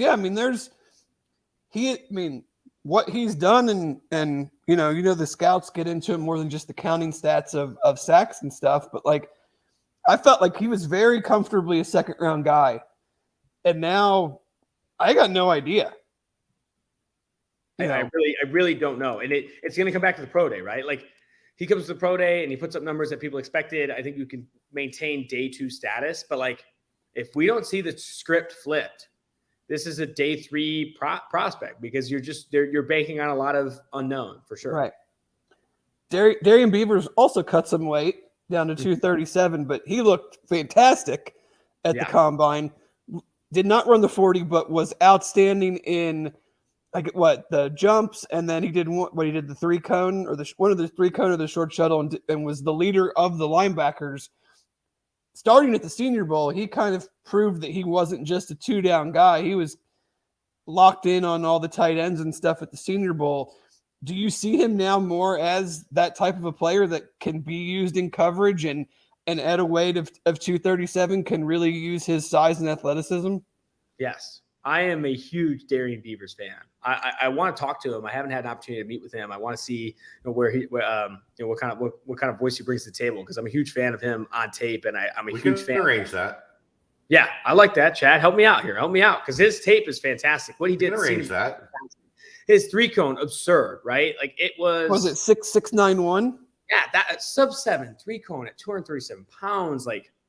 That's not easy to do, man. And people talk about, oh, can you do this in coverage 3-cone drill? It's one of the more translatable things to any position in the NFL. Like to see him have that at the way he did, it was a really impressive week. And I know there are a lot of teams that are similarly high on him as I am, right? I see him comfortably as a day 2 player, a guy that you can like. This linebacker class is very good, so he won't go probably as high as he would in other linebacker classes, just because there's Dean, Lloyd, Muma, Brandon Smith at Penn State. You have Christian Harris, Alabama. There's a lot of really talented off-ball linebackers in this class. So he'll fall just because of that, just because of the depth. But, man, he could start right away. That's how I view him, right? He's got the size. He's got the athleticism. He got the arm length. He's got what you want to start right away, which I don't think we've been able to say about a lot of day 2 linebackers in previous classes. I think he kind of, too, showed that he can be more than just a 3-4 outside linebacker. Exactly, 100%. So, which opened, and that was always the thing. Versatility, right? Like that versatility to rush the passer and all that stuff.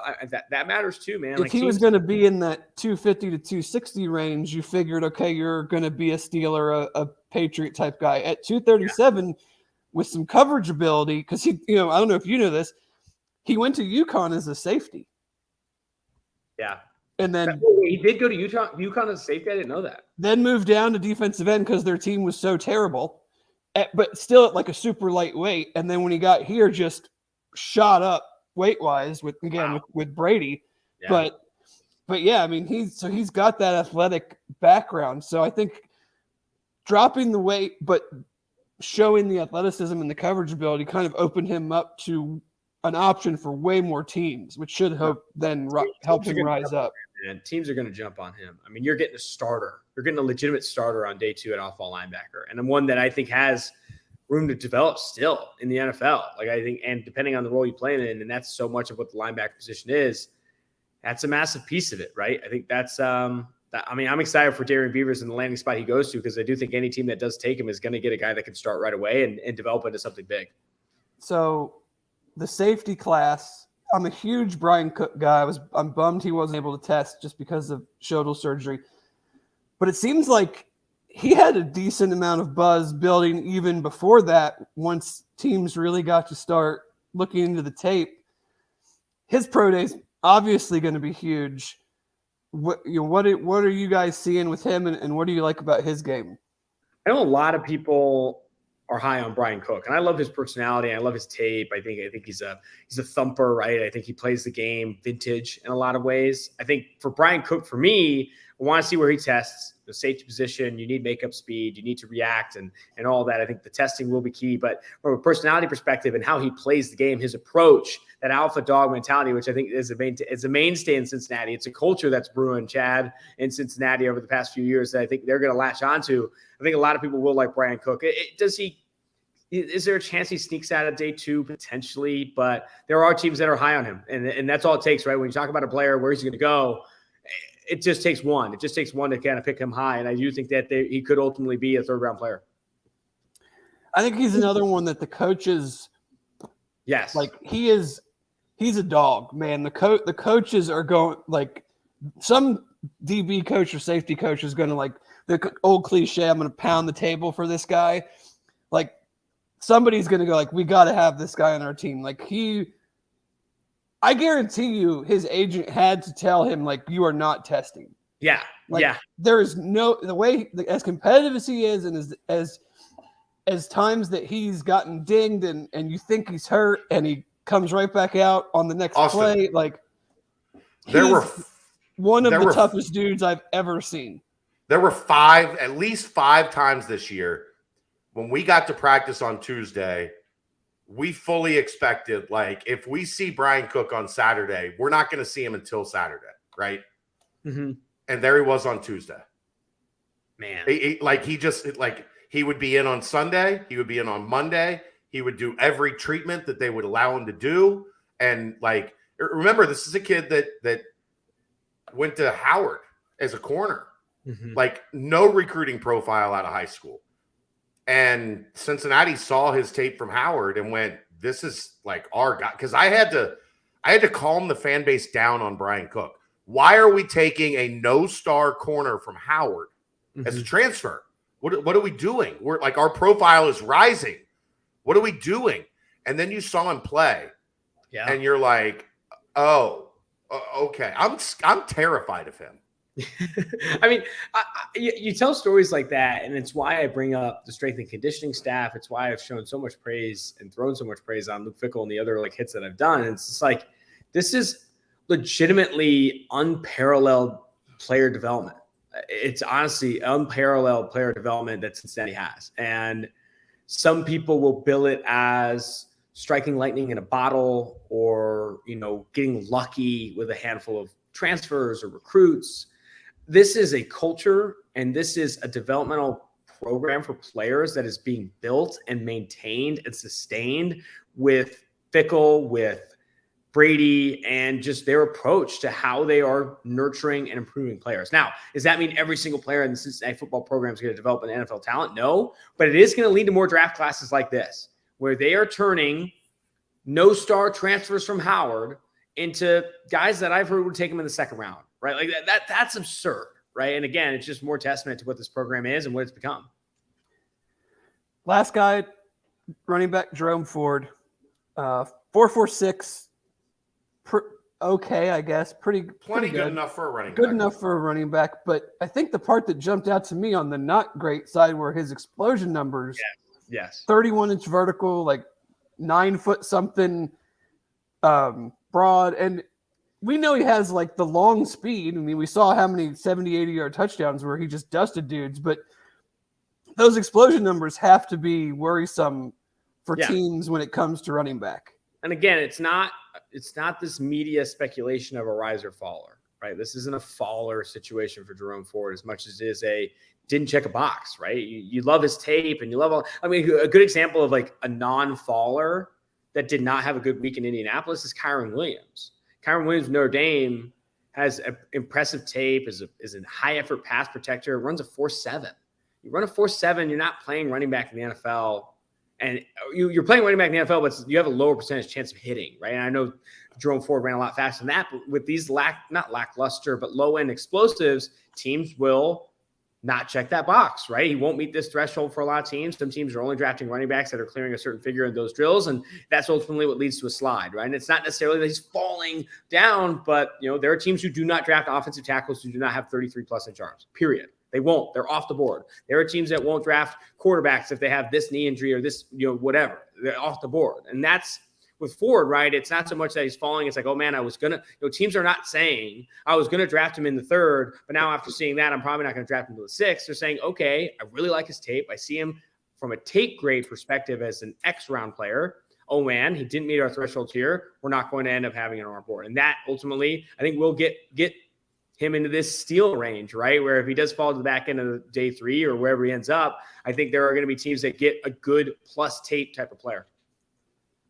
Right. It turns into the old, like, oh, they got a running back at the end of the draft. See, you can just get a running back anywhere when some, but yeah, I mean, the thresholds, it's like, you only have to run so fast, the running faster than the threshold doesn't really help you. It just checks the box of like, this guy's fast enough, or this guy, like when you talk about Trent McDuffie and Roger McCreary, like, the chances that you succeed as an outside corner when you have sub 30-inch arms, like here's the guys that have played there. None of them have carved out good careers. So like, are you going to be the outlier? Yeah.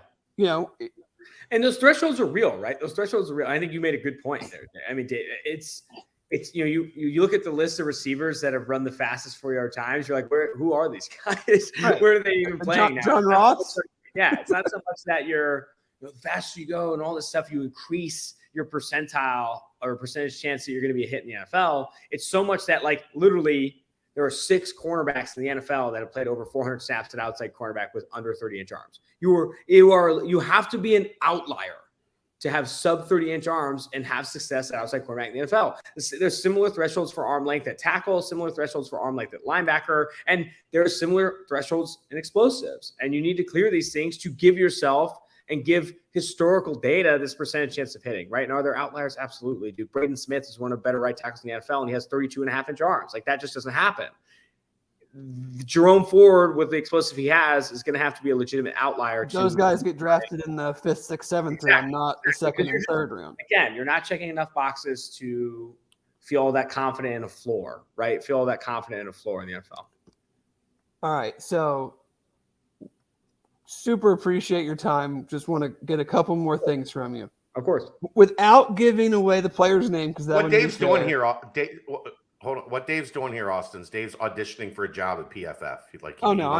I'm way too old. I have a kid. I can't hang with these guys. This is a young single man's game. after the stories from Indy, there's no way I could hang. Oh my gosh. Don't get me started on Indy. But without giving away the player's name, and maybe you can tell me later, what was like the craziest story you heard from this combine in the interview process? Like, do we have any Ja'Kai Polites in this draft class? I don't think we have any Ja'Kai Polites. I think it has been, compared to previous classes, it has been a very positive interview experience. I mean, I think the worst ones I've heard have been Stingley and Thibodeau. And they're not even that bad, but the perspectives from NFL teams are low, right? Thibodeau, I came away with super impressed. Now, is he everyone's cup of tea? And I kind of hinted is he coachable to everyone? No, right? There are guys who've been in the NFL that only know how to coach lunch pail, eat nails for breakfast types in the NFL. And they're like, I want a guy who loves football and sleeps with the football under his pillow. It's yeah, those guys are more coachable to you. Kayvon Thibodeau isn't uncoachable or lack coachability.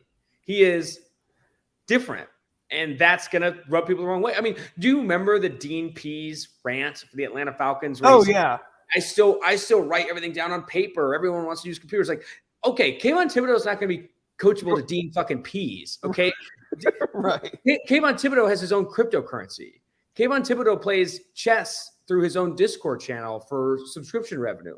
He's different to these guys like D and P's. And that's going to some people, be blanketed with uncoachability.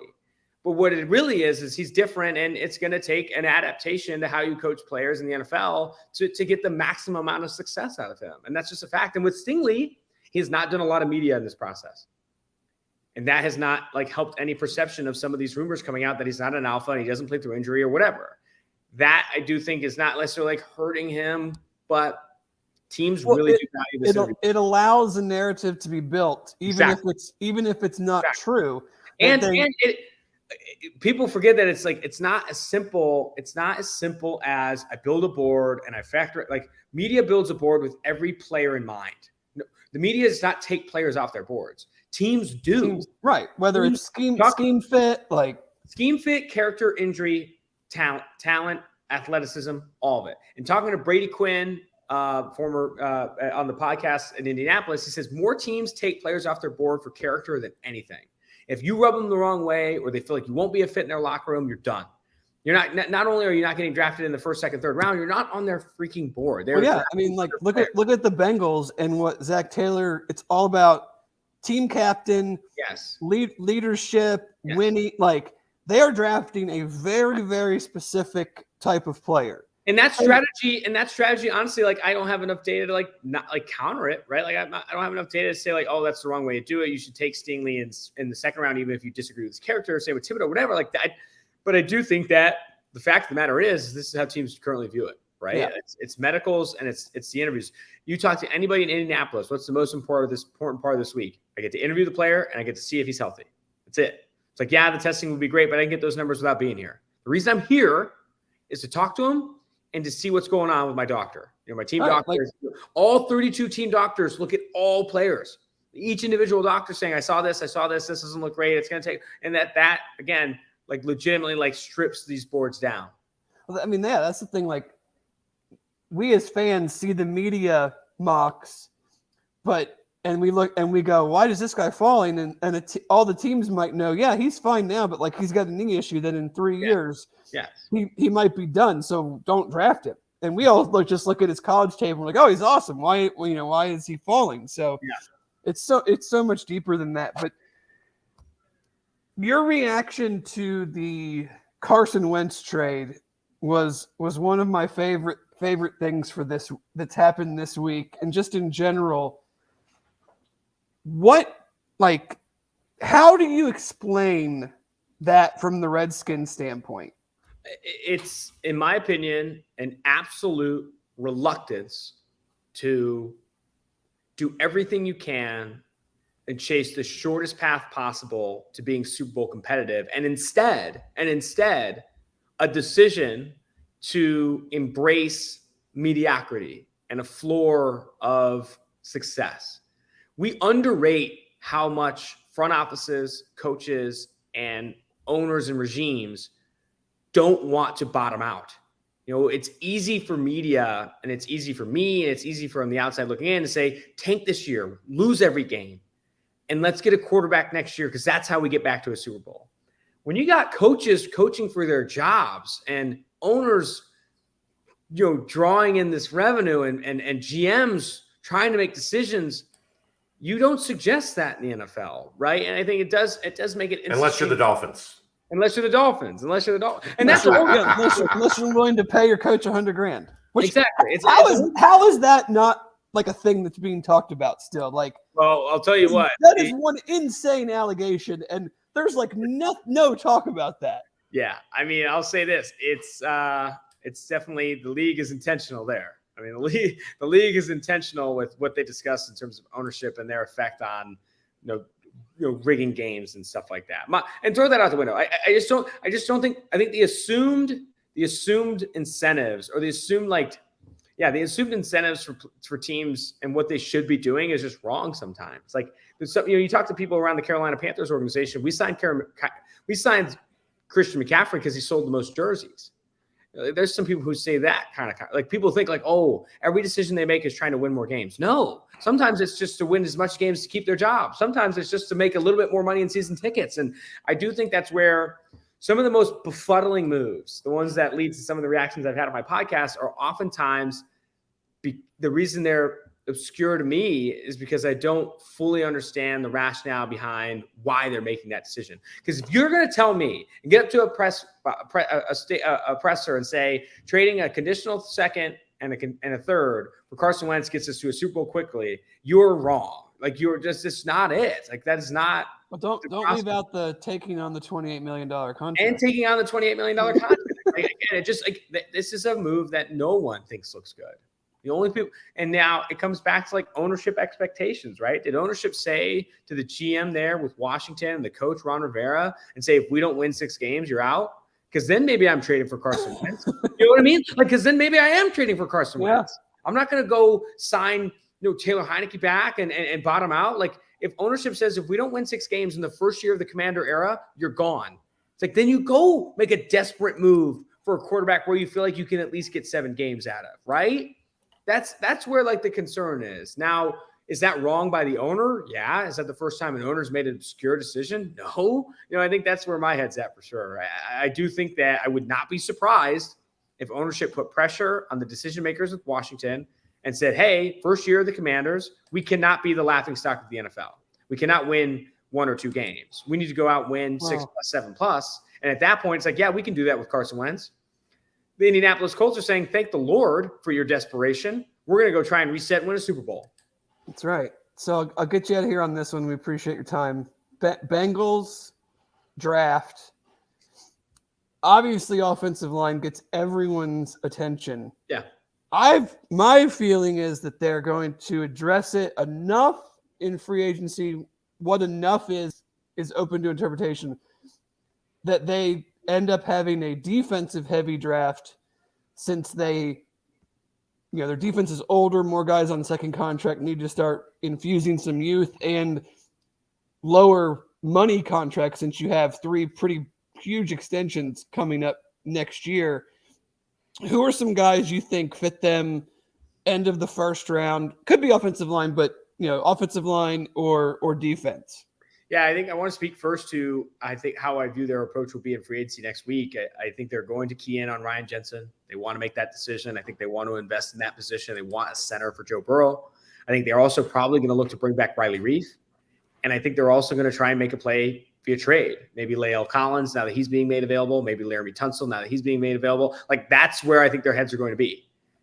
What does that do for Jonah Williams? We'll see. Maybe he moves to the right and Riley Reif becomes a swing tackle. Who knows? Riley Reif kicks inside the guard. They can do whatever they want. What they need to do is address the offensive tackle position with a veteran. What they don't need to do, in my opinion, I've seen some mock drafts of them going Bernard Raymond, the Austrian Central Michigan guy. They don't need to do that. They have a Super Bowl window.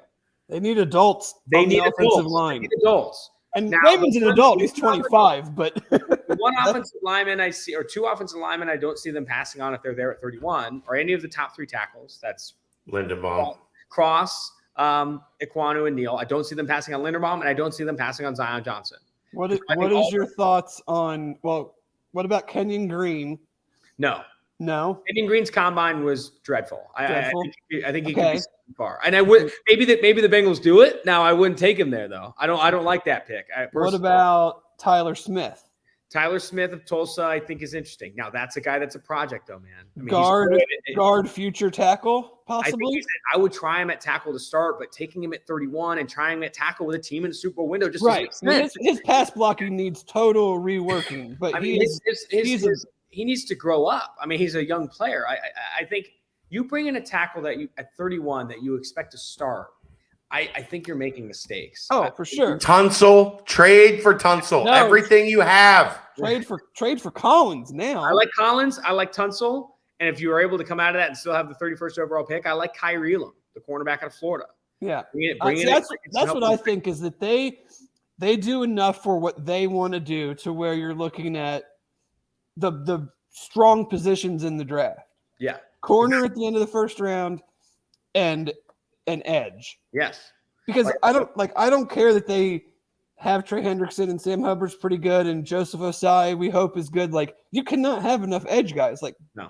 So, and that's one of the I thought you wanted a pass rushing 3-tech. Yeah, I do, but unless Devontae Wyatt falls to 31, there's really not anybody that I want to take there.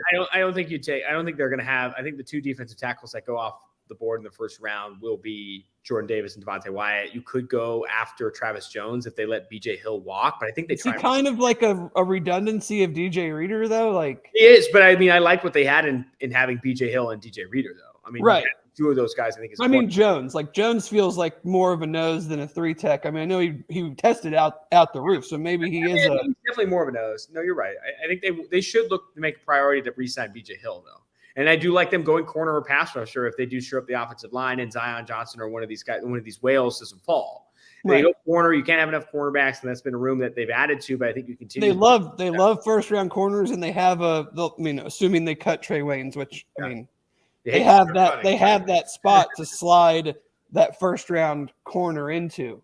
Exactly. I think Kyrie Elam would be great. I think I think he could fall that far. I think the Bengals would take him there. Do you think because of not testing at the combine, Andrew Booth could be an option at 31? Potentially. I think he could fall that far as well. I think Andrew Booth is higher on PFF's board and maybe comes off the board in the 20s. And it'd be interesting to see if he gets past the Philadelphia Eagles' 3rd pick in the first round, which is crazy to say. But I think that I do think that the Bengals could be locking in on corner. And I agree with you. You can't have enough pass rushers. Grab Boye Mafe at the back end of the first, right? Grab Jermaine Johnson. I don't think Jermaine Johnson's fallen that far anymore. But you have so many pass rushers. I think 8 guys ultimately go in the top. Nick Benito, Boye Mafe, the Ebiketie. I think all those guys, right? I mean, corner or pass rusher, if one of these guys that you can't start right away and have success with isn't there. I think Zion Johnson could start for the Bengals. I think for sure. Bomb could start tomorrow for the Bengals. And again, all that depends on how they spend this money in free agency, right? They have a lot of money in free agency. There's some offensive line talent available. Go add 4 or 5 guys, honestly.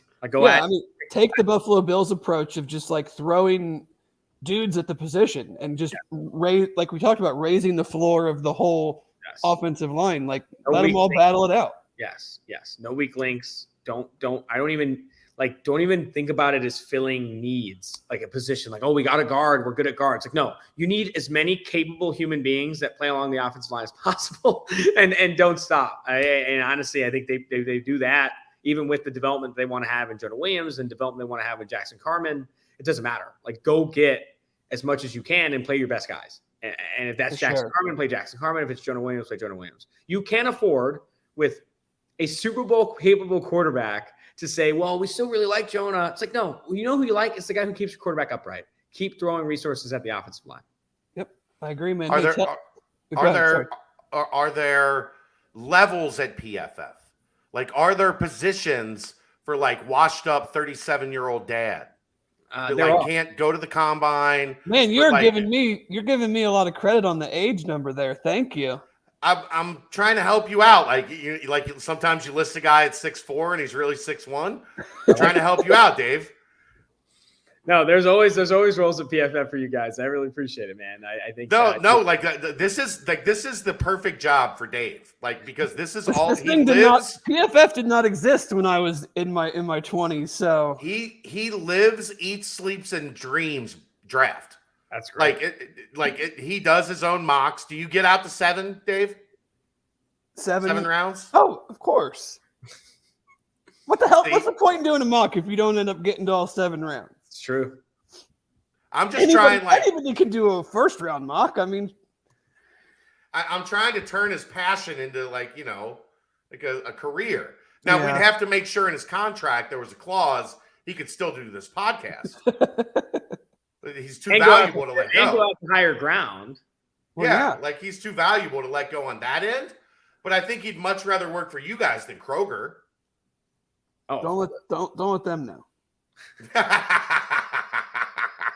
You don't have to go to the draft and drink every night, Dave. But I would want to. I mean, I want to hang out with Austin and get Uncrustables at Prime at 6 a.m. and Dude, did you see the remembrance gloss over his eyes? No, man. Dude, okay, I know we've kept you a while. You have to tell the Hot Pocket story. Oh my God! Haven't you made him do this before? No. That was his mom and the pancake story. This just happened at the combine. Yeah. So I mean, to speak to the combine, to add some context, I've said this on the podcast. It's an unparalleled bar scene. It is unparalleled. You could go back to college, any college bar, pick you want. It's different and they're gonna move it to. No, they're not. I don't know if they will, man. I don't know if they will. I hope not. Knock on wood, because it's just too good. But there's a bar that everyone goes to in Indianapolis called High Velocity, which is in the lobby of the Marriott, which is where everyone stays when they're there for the week. And that bar closes at 12. And at 12 unlike any bar scene I've ever been a part of, 90% of the people at that bar navigate to another bar that stays open till anyone leaves. Like they literally don't close it. You're getting offered beers at 5:30 in the morning. It's absurd. Like New York doesn't stay open this late. And there we end up staying late. And when we come back, it's so late that nothing's open, right? No food. And I'm because the Steak and Shake's not 24 hours there anymore. Steak and Shake used to be 24 hours. COVID ruined that too. And we have now me on a hunt for some food here. So then I go to the lobby of the Marriott, and they have this like the concession stand, and they have like Hot Pockets and taquitos and a bunch of garbage. And I like start just grabbing a bunch of stuff. And it's me with a couple of buddies from PFF. And I'm like, I know it's going to be expensive, right? I know it's going to be expensive. It's going to be like movie theater level of expensive. And I just throw everything on there, like 8 Hot Pockets, taquitos, chips, Doritos. I'm like, don't even tell me how much it is. Just I'm going to pay for it and we're going to eat it. So then we give it up there. He's like checking all the items. He's got like this list of like, how much is a Hot Pocket? Writing it down. It's a freaking disaster. It takes forever. We're in the process of like, let's just go upstairs and microwave all this stuff. And he's like, there's no microwaves in the rooms. There's one right there. And he like points to this fucking microwave on the ground. There's a microwave on the ground where like, we're putting in like 3 Hot Pockets at a time, trying to get through this process in the weirdest way possible, like 5 a.m. in the morning before people wake up, right? Like you're trying to move quickly because you got no time. Aren't you like an hour from the continental breakfast? Exactly. At that point, we're like, what are we doing? It's not great, right? It's not great. In the Hot Pockets, fun fact, Hot Pockets that already struggle when you microwave them. If you microwave 4 at a time, they don't get cooked. Like you're just like they are ice in the middle. Yeah. They break your teeth. We're eating icy Hot Pockets, like are closer to ice cream sandwiches than anything warm. And as we're eating these and we're trying to heat up the taquitos, we're trying to do all this stuff, he finally gets done and he says, he hands me back my car and he's like, it was $380. And I was like floored. You were instantly sober. Floored, instantly sober. It's a great way of putting it. Instantly sober. We're all like a cold Hot Pocket in my mouth. I want to cry. We sit down. We're like sulking because more Hot Pockets are heating up. The taquitos are heating up. And I'm like, we're all like laughing. And then you're kind of like, wait, I kind of want to cry. One guy Venmos me like $80 immediately. It's like, I feel so bad because I paid for it all. And then I'm sitting there like, you couldn't expense that? You couldn't expense that? Probably not. PFF's not down with the $380 in Hot Pockets? So then we're counting like we only bought like 17 to 20 items. And I'm like, this Hot Pocket had to have been like $19. I'm eating like a $19 Hot Pocket. Trying to do math. I'm losing my mind. It's not even good. It's not even warm. We finally get everything freaking microwaved. And then we're starting to go upstairs. I'm carrying like a bunch of half-eaten Hot Pockets. And the guy on the end, I'm walking the elevator. He says, who paid for that? I said, it was me. And he's like, it was actually only $100. And we all start dying laughing. He totally lied to us. And we were like, $100. I was going to say, that's like a 4,000% markup. I'm sitting here producing and I'm like, holy hell. I don't know how it happened, man. I don't know how it happened. But it was a funny experience, man. The combine, though, I'll tell you what, dude. It's every day's a story, dude. Everyone stays out as late as you can. I talked to Jack Del Rio about how we should have won the Super Bowl that year when Derek Carr was like. I mean, it's just crazy good fun, man. It's to see all the people in the same bar scene and all that stuff is crazy. Tell everybody you got a lot going on right now. Tell everybody where they can find. My man's a star. Make sure you check out Tailgate. It's my podcast. Go to pff.com. We got a lot of work going out there. And then obviously in April 2022, the number 1 overall pick, I think, Aiden Hutchinson, the Michigan defensive end. We're doing a 4-part podcast series with him. It should be an insane piece, man. The amount of work that's going into this thing, it's going to be awesome, an awesome piece of content. So make sure you check it out. You can also follow me on Twitter, PFF_Austin Gayle, Gayle. Thanks again for having me, guys. Is this a solo project? You and Aiden and the crew? It's me, Aiden, some producers. I'll shout out David Sofaro, our director of communications, who's setting up a lot of this. And then also, a lot of his family, right? It's his dad, it's his mom, it's his sisters. I talked to Jim Harbaugh. I talked to a handful of other coaches, David Ajabo, Chase Winovich, Kwity Paye. Like, it's been a lot of conversations with Michigan people and I've said it the whole way through. It's just to tell his story, right? I think there's a lot of people want to know. I think there's lots of more to know about him that's going to come out in this piece. I know I tell you this all the time. I'm fucking proud of you, man. I appreciate it. Not a lot of people know you moved here from San Diego on a whim to work for PFF. you hit me up and wanted to work for Bearcat Journal. You worked for Bearcat Journal. You worked doing high school for the Inquirer. You worked for public access stations. You worked pulling cables for Fox Sports Ohio. Like, you got to Cincinnati and said, I'm working. Like, we're going to figure this out. I'm not here, like, to have this fail.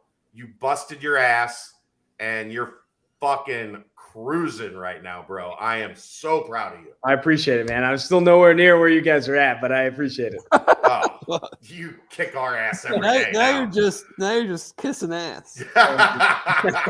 Appreciate you, brother. We'll talk soon. Thanks, This was Austin. awesome. Thank you so much for having me. Have a good one. Austin Gayle, Pro Football Focus. That's it, right? Like, are we good? I mean, dude just brings the energy. I mean, he's the Kerry Combs of PFF. Just all the energy, all the juice, man. I mean, him and I we could talk draft for. I mean, like, because he would do it. We could just talk. We could talk for 4 or 5 hours, like, no problem. So when he got here, like, he literally, like, he slid in my DMs and was like, I want to do some work. Like, I'm a college football nut. I'm working like clerical. Like, he's working like the mail desk at PFF when he first moved here, just fresh out of college. And next thing I know, man, he's got a byline. Like, he's working for us. He's working for PFF. He's got a byline in the Inquirer. Like, I have friends that work on all the production teams around town. From when I did like public access TV and all the shit that, like, all those guys freelance, you know, and like Austin Gayle. I'm like, is he sleeping? Like, I worry about my friend. Is he sleeping? Dude, I'm not going to tell his story. Dude has a story. Like, oh yeah. I mean, like, you know, we'll get him on sometime not football. Like, right. I mean, like, talk. it's some wild shit. Yeah. And makes what he's done even, like, more hell yeah. Like, his work ethic is insanity. The hours he puts in, like, the level of dedication he has. Like, for a while, he didn't even have a car. Like, he would be like, you want to meet up for lunch? And I'm like, yeah, where do you want to meet up? He's like, I don't care. So I would pick somewhere, and I would be like, you know, how you getting there? He's like, oh, I'm riding my bike. I'm like, Austin, it's December. It's 14 degrees outside, and you're 3 miles away. He's like, oh, it's fine. He's nuts. I love it. Like, that was awesome. But, like, you can't get any better than that. Yeah. It was an hour and 20 minutes or an hour and 10 minutes or whatever it was. that's what I mean. Like, I just know, like, he'll you know, give our fans what you know, what they, not what they want to hear. Like, he's not going to. He loves the UC program. He really does. Like, you know, he's not going to sugarcoat stuff, like, just because he knows he's coming on a UC pod. But, like, his passion and energy and just you know, he wants to talk about it. So it's a great guest to have, and it fits so perfectly with where UC is at right now. I mean, you got 8 guys at the combine. Like, that's a lot of stuff to talk about. We've done plenty on spring practice so far, and you can get all 3 practice reports. I'll have another one tomorrow at some point. It might be Saturday. It's been a rough day. I don't know what tomorrow is going to look like, but spring practice report number 4 is coming after practice tomorrow, then the basketball game tomorrow. We got plenty going on. I don't know that we need to even, like, go any farther than that. Oh, no. What are we going to talk about now?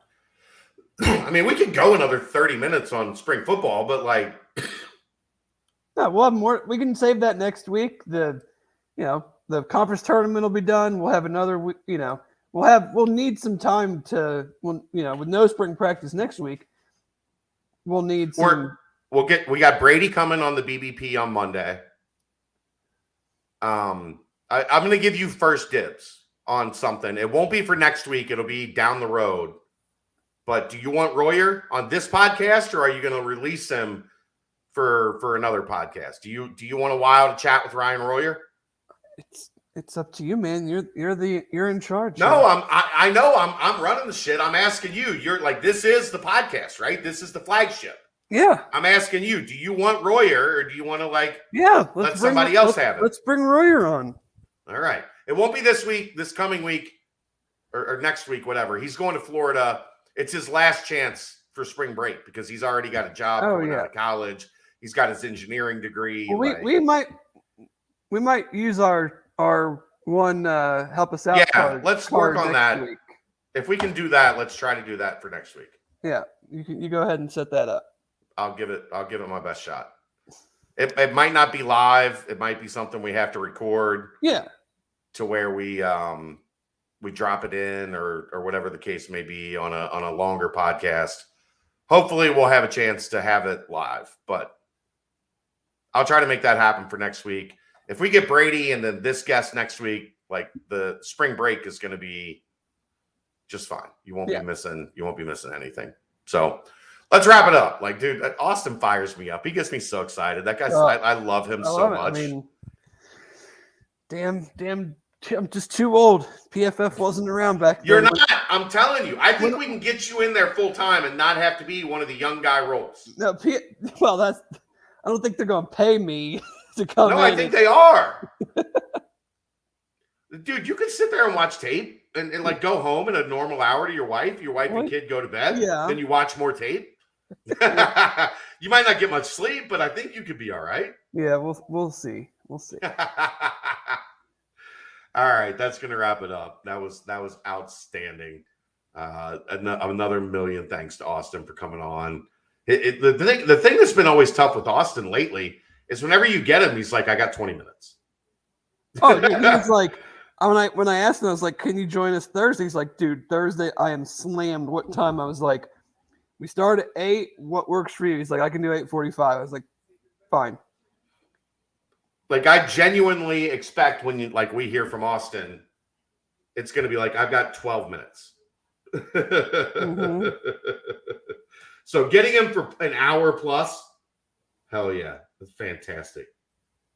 Fantastic. So that'll be it. We will see you. We'll get a nightcap up tonight. I don't know about this weekend, man. We got some not so great news that I'm still trying to comprehend on Kelly. I'll figure it out. I don't want to worry everybody yet, but we'll see.